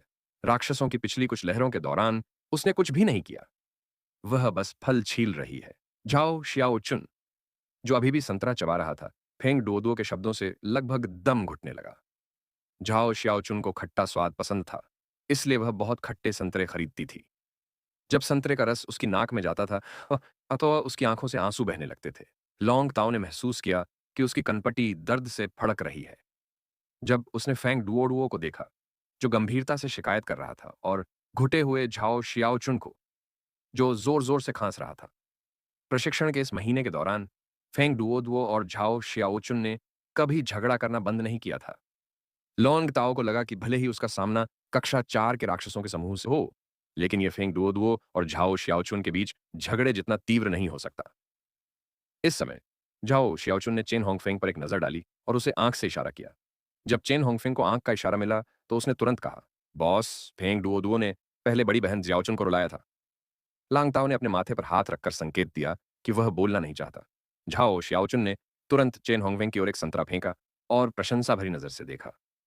फेंग डुओ को और भी ज्यादा अन्याय महसूस हुआ और वह तुरंत चट्टान से कूद गया और झाओ शियाओचुन से झगड़ा करने लगा। फिर उसने एक संतरा मांगा। उस समय लॉन्ग ताओ की कठोर आवाजें गूंजी, डुओ डुओ जियाओचुन, आह फेंग। इस नियंत्रित वर्ग 3 रसातल आयामी दरार में शायद एक खजाना दिखाई दिया। यह खजाना एक असामान्य ज्वाला हो सकती है जिसका कभी उल्लेख नहीं किया गया है। चलो वहां जाकर देखते हैं। झाओ शियाओचुन, फांग डुओ और चेन होंगफेंग ने तुरंत ही खिलवाड़ करना बंद कर दिया। जब उन्होंने देखा कि लॉन्ग ताओ गंभीर था, वे फेंग डुओ के प्लेटिनम आई ए फैंटेसी डावर रैपिड फियर रे पर सवार होकर लाल ज्वाला भंवर की ओर उड़ गए। रैपिड फियर रे की पीठ पर बैठते समय झाओ शियाओचुन को रसातल आयामी दरार के भीतर असामान्य रूप से कम तापमान महसूस हुआ। इसलिए उसने जल्दी से अपने कपड़े कस लिए। फिर उसने अपने ड्रमस्टिक के आकार के फेयर स्टोरेज बॉक्स से एक पोर्क ट्रॉटर निकाला।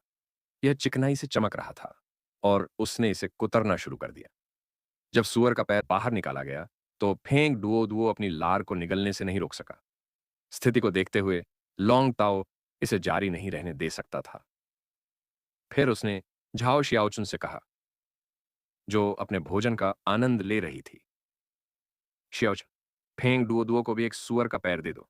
पेटू फेंग डुओ को देखो, वह रैपिड फियर रे को भी ठीक से नहीं उड़ा सकता है। जाओ। शियाओचुन ने अनिच्छा से एक सुअर का मांस का टुकड़ा फेंग डुओ की ओर फेंका और कहा, आप इसे धीरे धीरे चखें। यह ऐसी चीज है जो मैंने बुफे से जीती है। भविष्य में आप इस सुअर के मांस के टुकड़े को कभी नहीं खा पाएंगे। फेंग डुओ को समझ में नहीं आया, पैसे से मैं क्या नहीं खा सकता। झाओ शियाओचुन ने अफसोस भरे लहजे में कहा, खाने की प्रतियोगिता के बाद मैं दुकान का समर्थन करने के लिए दुकान पर जाता था। 1 महीने तक उसका समर्थन करने के बाद पता नहीं क्यों 1 महीने बाद वह दुकान बंद हो गई। लिन युआन अब लाल रंग की ज्वा भंवर के आसपास था। उसने उतरने के लिए विशेष रूप से एकांत स्थान ढूंढा था। उतरने के बाद लिन युआन ने 4 पंख वापस खींच लिए, जिससे हजारों काले पंख जमीन पर गिर गए। जैसे ही पंख जमीन पर गिरे, रेत के भंवर ने तुरंत काले पंखों को रेत में मिला दिया। उस समय रक्तबीज की मां की अजीबोगरीब और मधुर आवाज अचानक लिन युआन के कानों में गूंज उठी। रक्तबीज की मां की बात सुनकर लिन युआन की आंखें हिंसक रूप से सिकुड़ गईं। बीज की मां की मधुर आवाज में संदेह और गंभीरता का भाव था। लिन युआन, मैं एक सुजैन मिथफे की उपस्थिति महसूस कर सकती हूं। लिन युआन ने अवचेतन रूप से पूछा, क्या यह एक सुजैन मिथफे या श्रेणी 6 का दानव है जिसमें सुजैन फे की ताकत है? इस उपस्थिति में कोई ज्वाला या गंधक नहीं है, इसलिए यह किसी राक्षस की उपस्थिति नहीं होनी चाहिए। लिन युआन को तब थोड़ी चिंता हुई जब अचानक मदर ऑन ऑफ ब्लडबैथ ने बात की। हालांकि मदर ऑन ऑफ ब्लडबैथ ने पुष्टि की कि यह क्लास 6 का दानव नहीं था, तो उसे राहत महसूस हुई। यदि इस नियंत्रित वर्ग 3 रसातल आयामी दरार में वास्तव में वर्ग 6 का दानव प्रकट हो जाए तो एक बड़ी समस्या उत्पन्न हो जाएगी।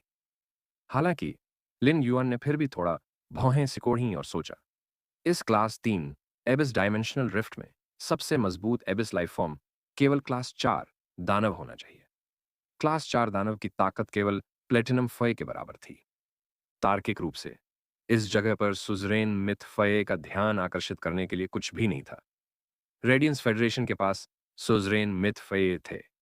जब कुछ जंगली फय सुजरेन में विकसित हुए तो उन्होंने स्पिरिट गार्ड्स को रिपोर्ट करना चुना। इसलिए ऐसे फे को रेडियंस फेडरेशन का आधिकारिक रूप से मान्यता प्राप्त विशेषज्ञ माना जाता था। वे जंगली सुजरेन फे जो रेडियंस फेडरेशन के स्पिरिट गार्ड्स की सेवा करना चुनते हैं, उन्हें बहुत लाभ और उपचार मिलेगा। उन्हें प्रगति करते समय संसाधनों के बारे में चिंता करने की जरूरत नहीं थी। साथ ही उन्हें क्लास 4 या क्लास 5 क्रिएशन मास्टर्स से भी मदद मिलेगी। यदि ऐसे सुजरेन फे खुद से संसाधन प्राप्त करना चाहते थे, चाहते थे, तो वे आमतौर पर अचानक खोले गए आयामी दरारों में प्रवेश करते थे। और अभी तक नियंत्रित नहीं होते थे। फिर वे उन आयामी दरारों में स्रोत प्रकार की वस्तुओं को प्राप्त करने में सक्षम होंगे। संसाधन प्राप्त करने के लिए सुजरेन फय के लिए यह सबसे अच्छा तरीका था। इसलिए लिन युआन समझ नहीं सका। रक्तपात की मां, क्या सुजरेन मिथ फय एक निश्चित सीमा के भीतर एक दूसरे को महसूस करने में सक्षम है? रक्तबीज की मां की मधुर और अनोखी आवाज फिर से सुनाई दी। एक सुजरेन मिथ फय की उपस्थिति को केवल दूसरे सुजरेन मिथ फय द्वारा ही महसूस किया जा सकता है।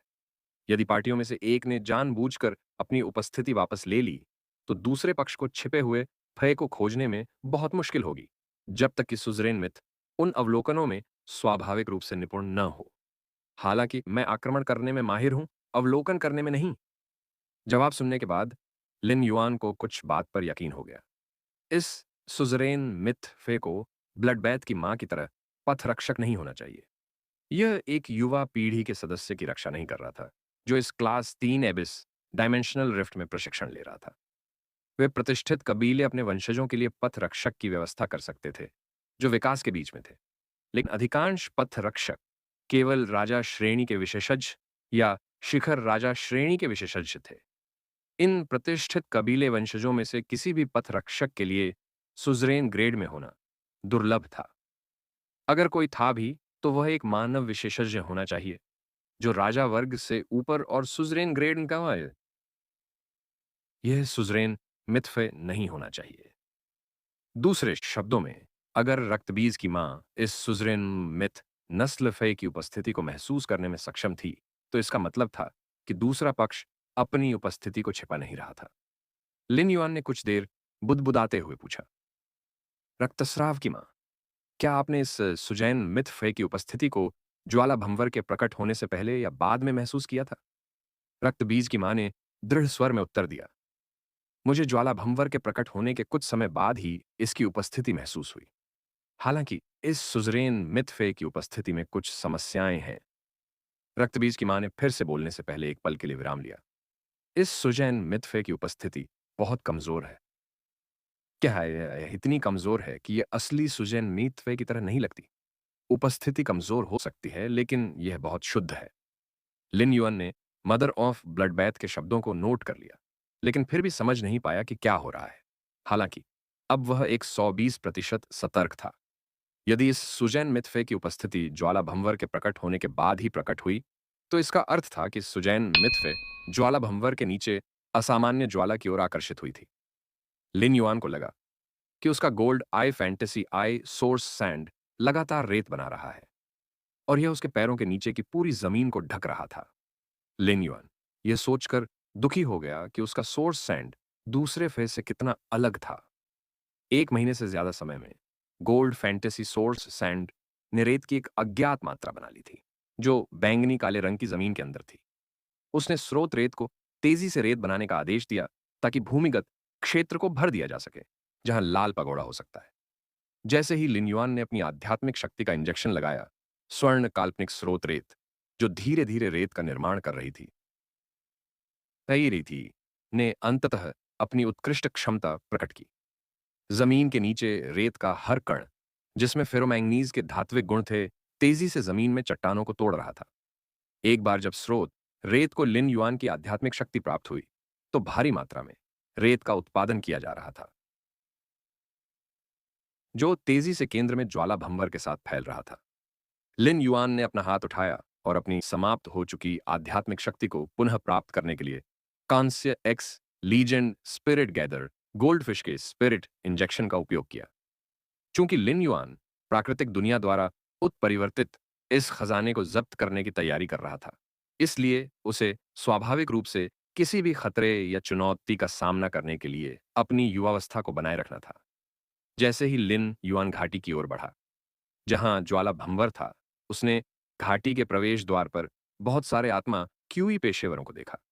हालांकि ये आत्मा क्यूई पेशेवर आगे नहीं बढ़े, क्योंकि वे सभी घाटी के बाहर फंस गए थे। लिन युआन ने घाटी के चारों ओर देखा और पाया कि यह बहती हुई ज्वाला जैसी अग्नि तत्व ऊर्जा से भरी हुई थी। वह चुपचाप आश्चर्यचकित होने से खुद को नहीं रोक सका, क्योंकि बहती हुई ज्वाला ऊर्जा ने घाटी के लगभग पूरे आंतरिक भाग को कवर कर लिया था। ज्वाला ऊर्जा शिखर रजत अग्नि प्रकार फय के समान थी, जो अपनी आक्रमण क्षमता दिखा रही थी। इस क्लास 3 डायमेंशनल रिफ्ट के अंदर प्रशिक्षण या रोमांच के लिए आने वाले ज्यादातर स्पिरिट क्यूई प्रोफेशनल्स के पास ज्यादातर गोल्ड फे होते थे। किसी के पास प्लैटिनम फे होना दुर्लभ था। सुरक्षा के 4 पंख। प्लैटिनम फे के साथ वे स्पिरिट क्यूई पेशेवर प्रवेश करने में सक्षम हो सकते हैं। वास्तव में ऐसे वे शिखर गोल्ड फे के साथ 2 साथियों को भी ला सकते हैं। लेकिन उन स्पिरिट क्यूई पेशेवरों के लिए जिनके पास प्लैटिनम फे नहीं है या प्लैटिनम फे के साथ साथी नहीं है, वे घाटी के बाहर फंस जाएंगे। वे घाटी में प्रवेश करने के लिए भी योग्य नहीं थे। लिन युआन के आगमन ने साहसी लोगों और यहां प्रशिक्षण लेने आए युवाओं का काफी ध्यान आकर्षित किया। बच्चे, आगे मत जाओ, बस इधर देखो, वहां कोई नाश्ता बेच रहा है, लेकिन दाम थोड़ा ज्यादा है। लिन युआन ने बगल में देखा और देखा कि एक मोटा आदमी संसाधनों का ढेर पकड़े हुए था और बेचने के लिए घूम रहा था। वहां कुछ और युवा लोग भी थे जो मोटे आदमी की ही उम्र के थे। वे लोग सामान बेच रहे थे और संसाधनों के विशाल ढेर को बेचने में मोटे आदमी की मदद कर रहे थे। बाजों की आवाजों ने माहौल को काफी जीवंत बना दिया। जो लोग नहीं जानते थे, उन्हें लगा कि कोई प्रदर्शन के लिए इकट्ठा हुआ है। लिन युआन को समझ में नहीं आ रहा था कि वह यह कहे कि इस मोटे आदमी का दिमाग व्यापारिक है या फिर वह बहुत मूर्ख और लापरवाह है। लिन युआन घाटी के प्रवेश द्वार पर चला गया, जहां बहती हुई ज्वाला के आकार की अग्नि तत्व ऊर्जा से एक अवरोध बनाया गया था। जैसे ही वह प्रवेश करने वाला था, एक मध्यम आयु वर्ग के साहसी ने लिन युआन को पीछे खींच लिया और कहा, क्या तुम मरना चाहते हो? पहले कुछ साथी अपनी ताकत पर भरोसा करते थे, लेकिन कुछ ही मीटर के बाद वे सभी अग्नि तत्व ऊर्जा से जलकर मर गए। शुरुआत में घाटी में अग्नि तत्व ऊर्जा केवल एक सिल्वर फय के हमले का मानक हो सकती है, लेकिन अब इसमें पहले से ही एक गोल्ड फय के हमले की शक्ति है। जैसे ही इस साहसी ने बात खत्म की, दूसरे साहसी ने कहा, क्या आप वाकई सोचते हैं कि आप सिर्फ इसलिए काले हैं क्योंकि आपने मास्क पहना हुआ है? भले ही आप काले हों, लेकिन वह अजीब पौधा और सिल्वर फैंटेसी एवियन प्रजाति पे आपको केवल अग्नि तत्व ऊर्जा से भरी घाटी में प्रवेश करने की अनुमति देगी। लिन युआन ने अपनी भौहें ऊपर उठाईं। यह भाई बहुत ज्ञानी लगता है। अगर मैं रेड थॉर्न और चिमी का इस्तेमाल करता हूं, तो यह सच है कि मैं इस घाटी में प्रवेश नहीं कर पाऊंगा जो अग्नि तत्व ऊर्जा से भरी हुई है। हालांकि मैं प्रवेश करने के लिए रेड थॉर्न और चिमी का उपयोग करने की योजना नहीं बना रहा हूं। यदि लिन युआन इस घाटी में प्रवेश करना चाहता था, तो उसके पास 2 तरीके थे। पहला तरीका था सिल्वर फैंटेसी जैस्मिन लिली को बुलाना और उससे अपनी हील क्षमता का इस्तेमाल करने के लिए कहना। फिर वह अपने शरीर को जीवन शक्ति से भरकर बलपूर्वक चलने के लिए तैयार हो जाता। भले ही बहती हुई ज्वाला ऊर्जा उसे घायल कर दे, लेकिन जैस्मिन लिली की केंद्रित जीवन शक्ति तुरंत घावों को ठीक कर देगी। लेकिन अगर ऐसा होता, तो लिन युआन को त्वचा की एक परत जलानी पड़ती, त्वचा की एक नई परत उगानी पड़ती और यातना की प्रक्रिया को दोहराना पड़ता। लिन युआन को लगा कि यह सचमुच बहुत ज्यादा बलपूर्ण था और वह खुद के प्रति इतना क्रूर नहीं होगा। हालांकि लिन युआन के पास दूसरा तरीका था, वह था सोर्स सैंड का इस्तेमाल करके भूमिगत दफन करना और तब तक यात्रा करना जब तक वह फ्लेम भंवर के ठीक नीचे न पहुंच जाए। सोर्स सैंड ने पहले ही लिन युआन के लिए आगे का रास्ता तलाश लिया था। घाटी के अंदर बहती हुई ज्वाला ऊर्जा में गोल्ड फे की आक्रमण शक्ति हो सकती है, किंतु ने समान निश्चय, लेकिन बैंगनी काले रंग की जमीन के अंदर का तापमान ज्यादा नहीं माना जाता था। इसके अलावा जब यह मुट्ठी के आकार के पौधे के करीब होता, जिसमें विशाल स्पिरिट क्यूई होती, तो तापमान घाटी के बाहर के तापमान के समान होता। यह शायद ज्यादा ठंडा भी हो सकता है। इसलिए भूमिगत यात्रा करना सबसे अच्छा विकल्प था। इससे पहले लिन युआन से बात करने वाले 2 साहसी लोग पीछे मुड़े थे, और जब वे वापस मुड़े, तो उन्होंने देखा कि लिन युआन पहले से ही गायब था। दोनों ने जल्दी से एक दूसरे को देखा और अपनी लार निगल ली। साहसी लोगों में से एक ने आश्चर्य से कहा, हे भगवान, वह बच्चा बहुत जल्दी जल गया, है ना? दूसरे साहसी को एहसास हुआ कि वह जो कहना चाहता था, वह पहले ही कह दिया गया था। इसलिए वह घुटन महसूस कर रहा था। काफी देर बाद उसने आखिरकार कहा, उन्होंने कहा कि महिलाएं पानी से बनी होती हैं। वह नकाबपोश बच्चा तेल से तो नहीं बना होगा, है ना? उस समय दोनों ने अचानक बगल से चिल्लाने की आवाज सुनी। वहां एक अधेड़ उम्र की आंटी थी जिसने चमड़े का कवच पहना हुआ था और वह काफी अमीर दिख रही थी। वह अपना मुंह ढंक कर चिल्ला रही थी, मम्मफ मम्मफ। काफी देर तक दबी हुई चीखों के बाद वह फिर चिल्लाई, उस बच्चे को जमीन ने खा लिया। लिन युआन अब 5 मीटर नीचे था। हालांकि वह रेत के बीच बुरी तरह से दबा हुआ नहीं था। वह एक लोहे के पिंजरे के अंदर था जो चेन ब्लेड से बना था। लिन युआन फेरोमैंगनीज से बनी इस चेन ब्लेड में खड़ा था और 1 इंच भी हिलने की हिम्मत नहीं कर रहा था। भले ही लिन युआन सोर्स सैंड का ठेकेदार था, लेकिन फेरोमैंगनीज के धात्विक गुण उसके मालिक को पहचान नहीं पाते थे। एक यादृच्छिक हरकत से लिन युआन को यह महसूस हो जाता था कि आलू की त्वचा कैसे छीली जाती है। जल्द ही लिन युआन को एक विशाल हाथ द्वारा सतह पर उठा लिया गया, जो स्रोत रेत का निर्माण करता था। जिस क्षण वह जमीन से बाहर निकला, चेन ब्लेड जल्दी से रेत में वापस जुड़ गया। आसन्न संकट के क्षण में लिन युआन को अचानक कुछ महसूस हुआ। स्रोत रेत ने तुरंत दिन और रात की चांदी से बने पंखों के 1000 टुकड़े बनाए और 4 पंख बनाए।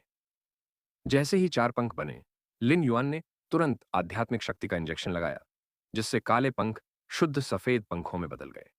सफेद पंखों ने चारों ओर लपेटकर केंद्र में लिन युआन की रक्षा की। इसके बाद 3 हिंसक ऊर्जा विस्फोटों ने लिन युआन के सफेद पंखों पर प्रहार किया। गोल्ड आई, फैंटेसी आई, सोर्स सैंड की ताकत के साथ साथ डे और नाइट सिल्वर के शॉक अवशोषण गुणों के बावजूद लिन युआन ने अभी भी एक महत्वपूर्ण प्रभाव महसूस किया। इस प्रभाव से लिन युआन को अपने अंदरूनी अंगों में दर्द महसूस हुआ। इस प्रभाव से लिन युआन को दर्द तो हुआ होगा, लेकिन कोई शारीरिक क्षति नहीं हुई। यदि लिन युआन लगातार धातु के टुकड़ों के बारे में नहीं सोच रहा होता और 120% सतर्क नहीं होता, तो यह आश्चर्यजनक हमला सुरक्षा बलों को भी गंभीर क्षति पहुंचा सकता था। इस महीने के दौरान लिन युआन पहले से ही उन क्रूर तरीकों से परिचित था कि कैसे खजाने को प्राप्त करने के लिए लोगों को मार दिया जाता था। हालांकि उसे उम्मीद नहीं थी कि कोई यहां घाटी के भीतर घात लगाएगा और आने वाले साहसी लोगों को मार देगा। उसी समय लिन युआन को बाहर से 3 कर्कश आवाजें सुनाई दी। बड़े भाई, क्या वह बच्चा अभी तक मर चुका है? उसकी प्रतिक्रिया वाकई बहुत तेज थी। अभी मरा नहीं है। क्या तुमने नहीं देखा कि सफेद पंख अभी भी बंद हैं? बड़े भाई, ये कौन सा परी है? ये किसी व्यक्ति के पंख कैसे उगा सकता है? मैंने इसके बारे में पहले कभी नहीं सुना। लिन युआन के सफेद पंखों पर तुरंत ही परिशक्तियों के और अधिक हमले होने लगे। तीनों आवाजें स्पष्ट रूप से एक ही टीम के 3 स्पिरिट क्यूई पेशेवरों की थीं। पहले प्राप्त हमले 2 शिखर गोल्ड फे और एक प्लैटिनम आई एलीट फे से थे। चूंकि यह एक घात था, इसलिए यह स्पष्ट था कि तीनों ने अपनी कम से कम 80% शक्ति का उपयोग किया था। लिन युआन की ठंडी आवाज अचानक सफेद चमकते पंखों के नीचे गूंज उठी। भड़क उठो स्रोत रेत!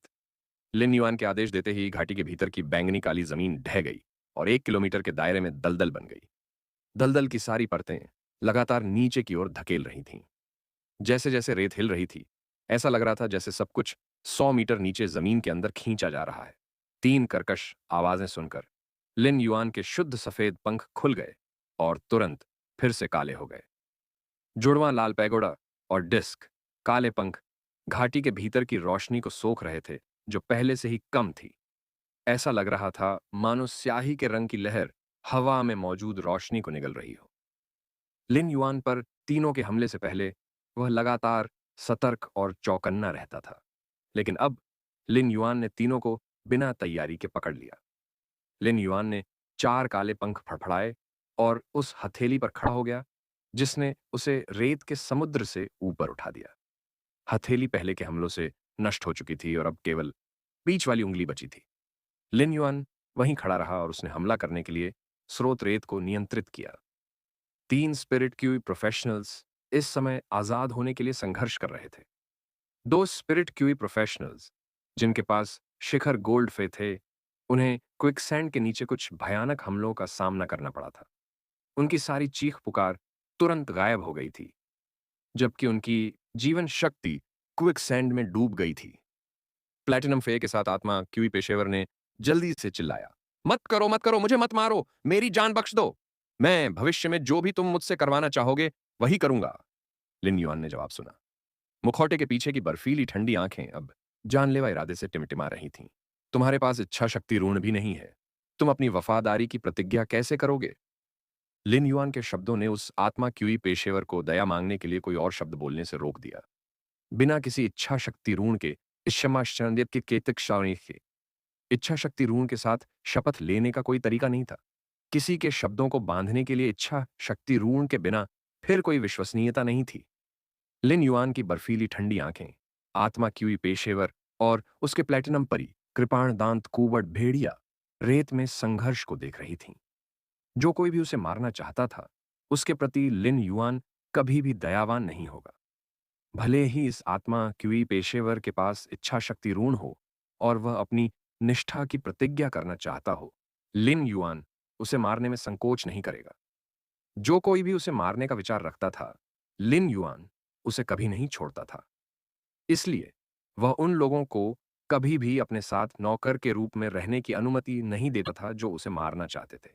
अब जबकि स्रोत रेत ने 1 महीने से अधिक समय तक रेत का निर्माण और संचय किया था, इसकी ताकत पहले से ही स्रोत रेत की नियमित ताकत से कहीं अधिक थी। गोल्ड आई फैंटेसी आई सोर्स सैंड की नियमित ताकत पहले से ही प्लेटिनम फे के बराबर थी। अब जबकि सोर्स सैंड रेत की एक विशाल मात्रा को नियंत्रित करने में सक्षम था, जो असीम थी, इसकी ताकत पहले से ही प्लेटिनम फे की सीमाओं से कहीं अधिक थी। जब तक ये उड़ने वाला प्लेटिनम फे नहीं था, तब तक कोई भी फये जो इस असीम दलदल में फंस गया था, बच नहीं पाएगा। केवल डायमंड फरे के पास ही मुक्त होने की संभावना होगी। जब सोर्स सैंड ने क्विक सैंड बनाने के लिए भारी मात्रा में रेत बनाई, तो यह अब एक आसान हमला करने का तरीका नहीं रह गया था।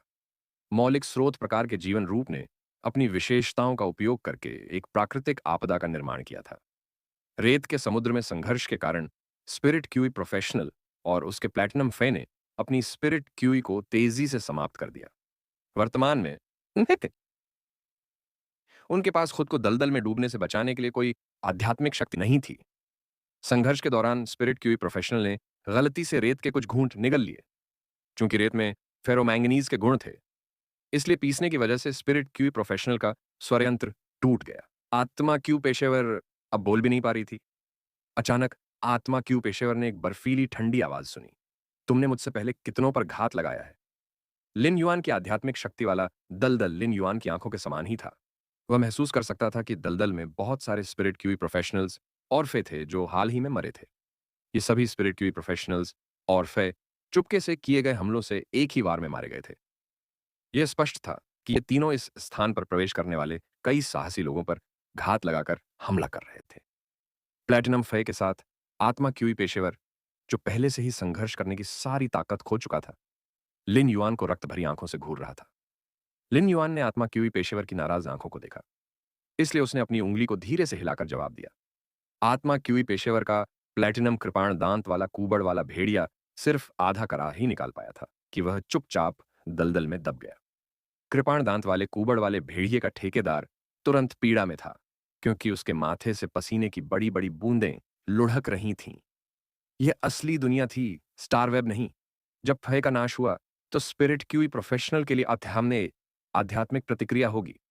लिन युआन ने उदासीनता से कहा, जो लोग मारते हैं उन्हें भी मारे जाने के लिए तैयार रहना चाहिए। मैं मूल रूप से पूछना चाहता था कि आप अन्य साहसी लोगों पर घात क्यों लगा रहे थे, लेकिन आपने फेरोमैंगनीज गुणों वाली रेत निगल ली और अपनी स्वर तंत्रिका को तोड़ दिया। अब मैं भी कोई जवाब नहीं पूछ पा रहा हूं।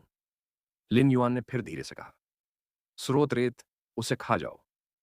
एक बार जब आत्मा क्यूई पेशेवर अपने प्लेटिनम कृपाण दांत वाले कुबड़ वाले भेड़िए के साथ दलदल में डूब गया, तो लिन युआन ज्वाला भंवर के नीचे भूमिगत गुफा में बचा हुआ एकमात्र व्यक्ति था। लिन युआन ने सोर्स सैंड से क्विक सैंड रेंज का विस्तार करने के लिए कहा और गुफा से 2 किलोमीटर के दायरे को क्विक सैंड क्षेत्र में बदल दिया। फिर उसने रेत का इस्तेमाल करके गुफा से घाटी तक के सभी प्रवेश द्वारों को बंद कर दिया।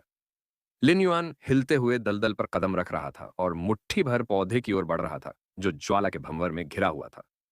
लिन युआन को एहसास हुआ कि मुट्ठी भर का पौधा वास्तव में एक लाल रसीला पौधा था। इसका रंग वास्तव में शुद्ध लाल था और यह सिनेबार से भी अधिक शुद्ध था। 8 नुकीले दांतों जैसी पत्तियां एक साथ उग रही थीं, जो एक सुंदर कमल का आकार बना रही थीं।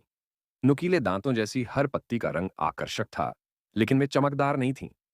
यह बहुत ज्यादा लाल हो सकता है और चमकते सूरज की तरह चमकदार होना चाहिए, लेकिन इस समय लालिमा विशेष रूप से संयमित थी। यह उस बहती हुई ज्वाला ऊर्जा जितनी चमकदार भी नहीं थी, जिसे यह अवशोषित कर रही थी। लिन युआन को लगा कि नुकीले आकार की पत्तियां ड्रैगन प्रजाति के फेये के नुकीले दांतों जैसी लग रही थीं। हालांकि जब सभी पत्तियों को एक साथ एक संरचना में रखा गया तो यह एक अवर्णनीय नाजुक सुंदरता दे रही थी। यह रसीला पौधा, जिसका आकार मुट्ठी के बराबर भी नहीं था, वास्तव में एक मातृत्वपूर्ण चमक रखता था जो समस्त जीवन को स्वीकार कर लेता था। ड्रैगन के नुकीले आकार की हर पत्ती पूरी तरह से लाल रंग की थी। केवल पत्ती के आधार पर हरा रंग था। जब सभी हरे रंग एक साथ इकट्ठे होते थे तो यह एक हरे रंग की लौ की तरह दिखता था। हरी लौ पूरी तरह से लाल लौ से घिरी हुई थी और किसी की मौजूदगी का पता भी नहीं चल रहा था। लाल लौ हिंसक रूप से जल रही थी, लेकिन जब लिन युआन करीब गया तो उसे कोई तापमान महसूस नहीं हुआ। ज्वाला का भंवर सभी अग्नि तत्वों को अवशोषित कर रहा था और उन्हें लाल ज्वाला में मिला रहा था। लेकिन लाल ज्वाला बढ़ती हुई नहीं दिख रही थी, केवल लाल ज्वाला का केंद्र ही बढ़ रहा था। हरी ज्वाला लगातार नाच रही थी। वेब से जर्गनेट द्वारा संचालित इवांका ट्रंप के कपड़े और भी अनुचित होते जा रहे हैं। बेवकूफाना बातें जिन्हें हम सब द लास्ट ऑफ अस में अनदेखा कर देते हैं। जैसे जैसे हरी लौ नाच रही थी, कोई भी स्पष्ट रूप से देख सकता था कि वह अधिक चमकदार और पारदर्शी होती जा रही थी, बिल्कुल जलते हुए जेड की तरह। लिन युआन अब लगभग निश्चित था कि यह रसीला लाल रंग का पौधा स्वर्ग और पृथ्वी का देवता लाल पैगोडा होना चाहिए। लाल लौ के अंदर लिपटी हरी लौ जीवन रूपी बलि अग्नि होनी चाहिए, जिसे सभी अग्नि गुण आध्यात्मिक अवयवों में 7वें स्थान पर रखा गया था।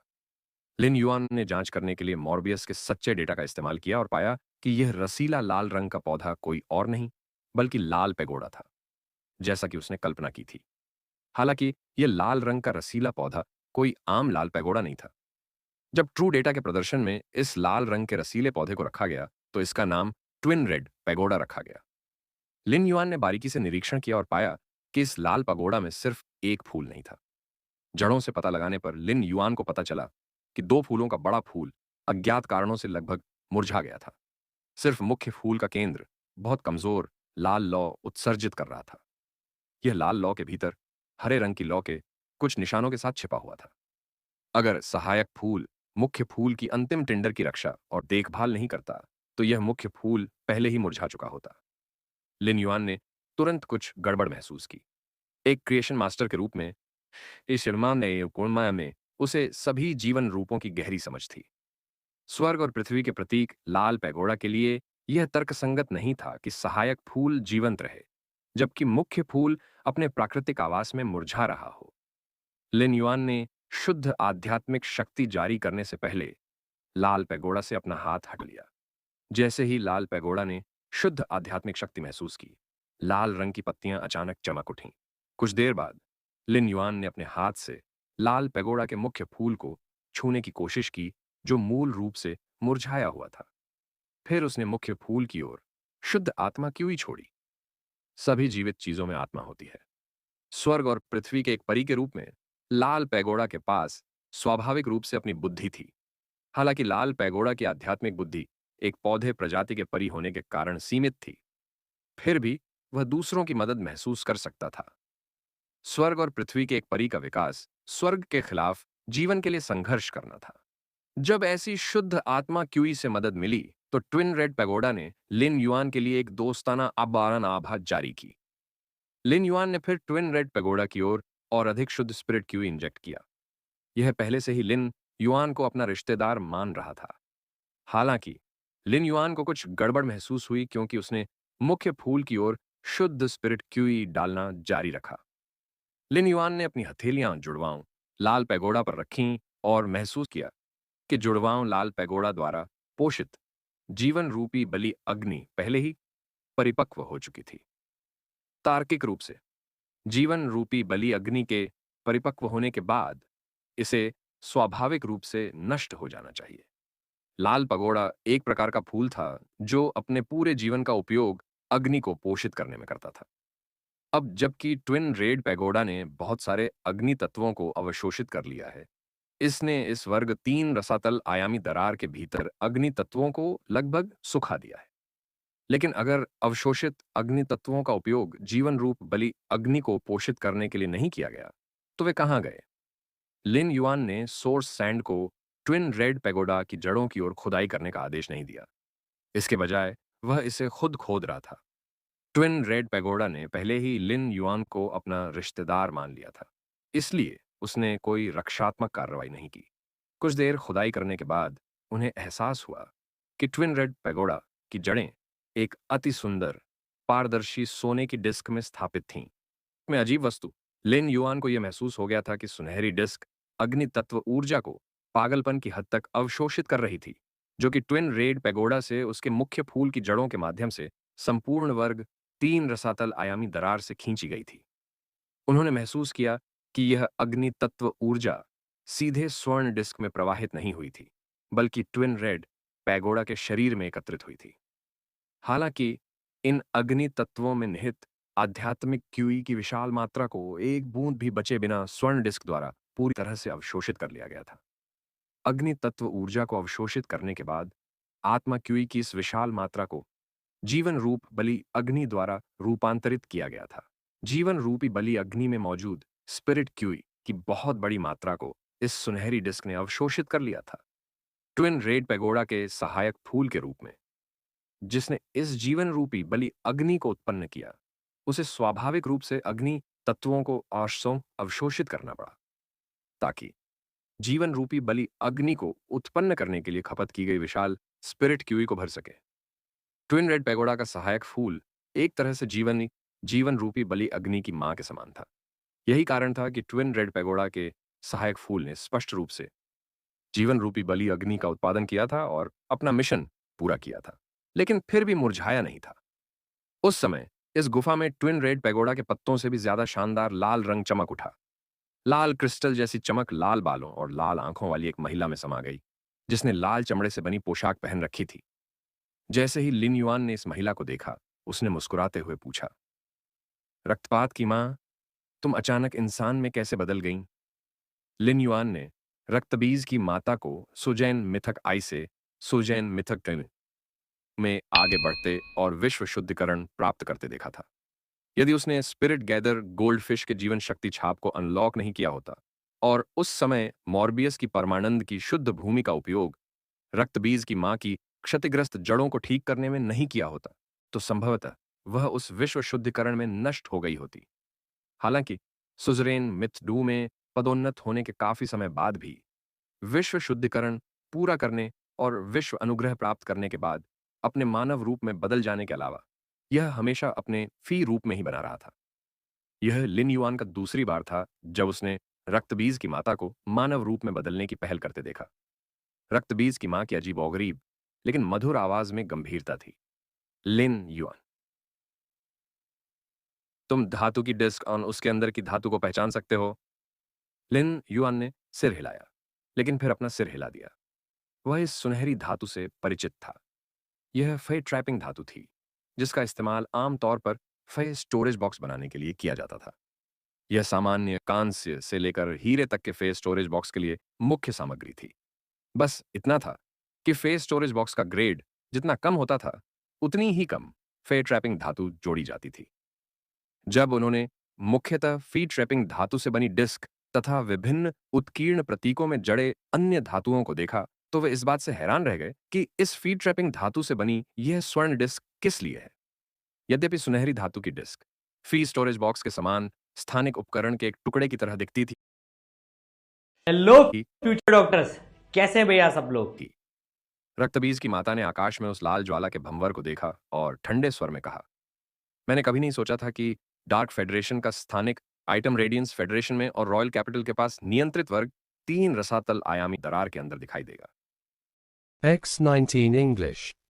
After assessing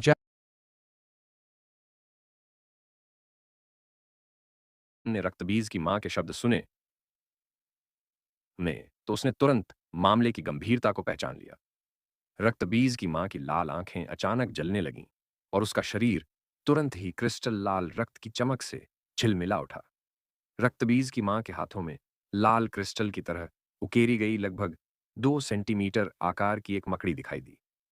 रक्तबीज की मां ने इसे लिन युआन के हाथों में रख दिया और तुरंत कहा, मैं अथाह दुनिया के केंद्र से जुड़ी कक्षा 3 आयामी दरार में एक नजर डालने जा रही हूं। चूंकि कोई अंधेरे में साजिश कर रहा है, इसलिए वे अब ऐसा करने में असमर्थ हैं। चूंकि यह ज्वाला भंवर प्रकट हो गया है और यह मामला उजागर हो गया है, इसलिए वे इसे चुपचाप नहीं ले जा पाएंगे। लिन युआन ने सिर हिलाया और जवाब दिया, रक्तस्राव की मां, आगे बढ़ो। मैं जीवन रूप बलि अग्नि एकत्र करने के बाद पहाड़ की घाटी के बाहर तुम्हारी वापसी का इंतजार करूंगा। रक्तबीज की मां की बर्फ सी लाल आंखें उसे देखते हुए गर्मजोशी से चमक उठीं। जब तुम खतरे का सामना करो तो इस लाल मकड़ी में आध्यात्मिक शक्ति भर दो। ऐसा कहने के बाद रक्तबीज की माता की आकृति अचानक गुफा में गायब हो गई, एक टूटे हुए लाल क्रिस्टलीय दर्पण की तरह। लिन युआन ने अपने हाथ में सुनहरी डिस्क की जांच की। यह वास्तव में उसका पहली बार देखा हुआ था, लेकिन वह फिर स्टोरेज बॉक्स के बारे में बहुत कुछ जानता था।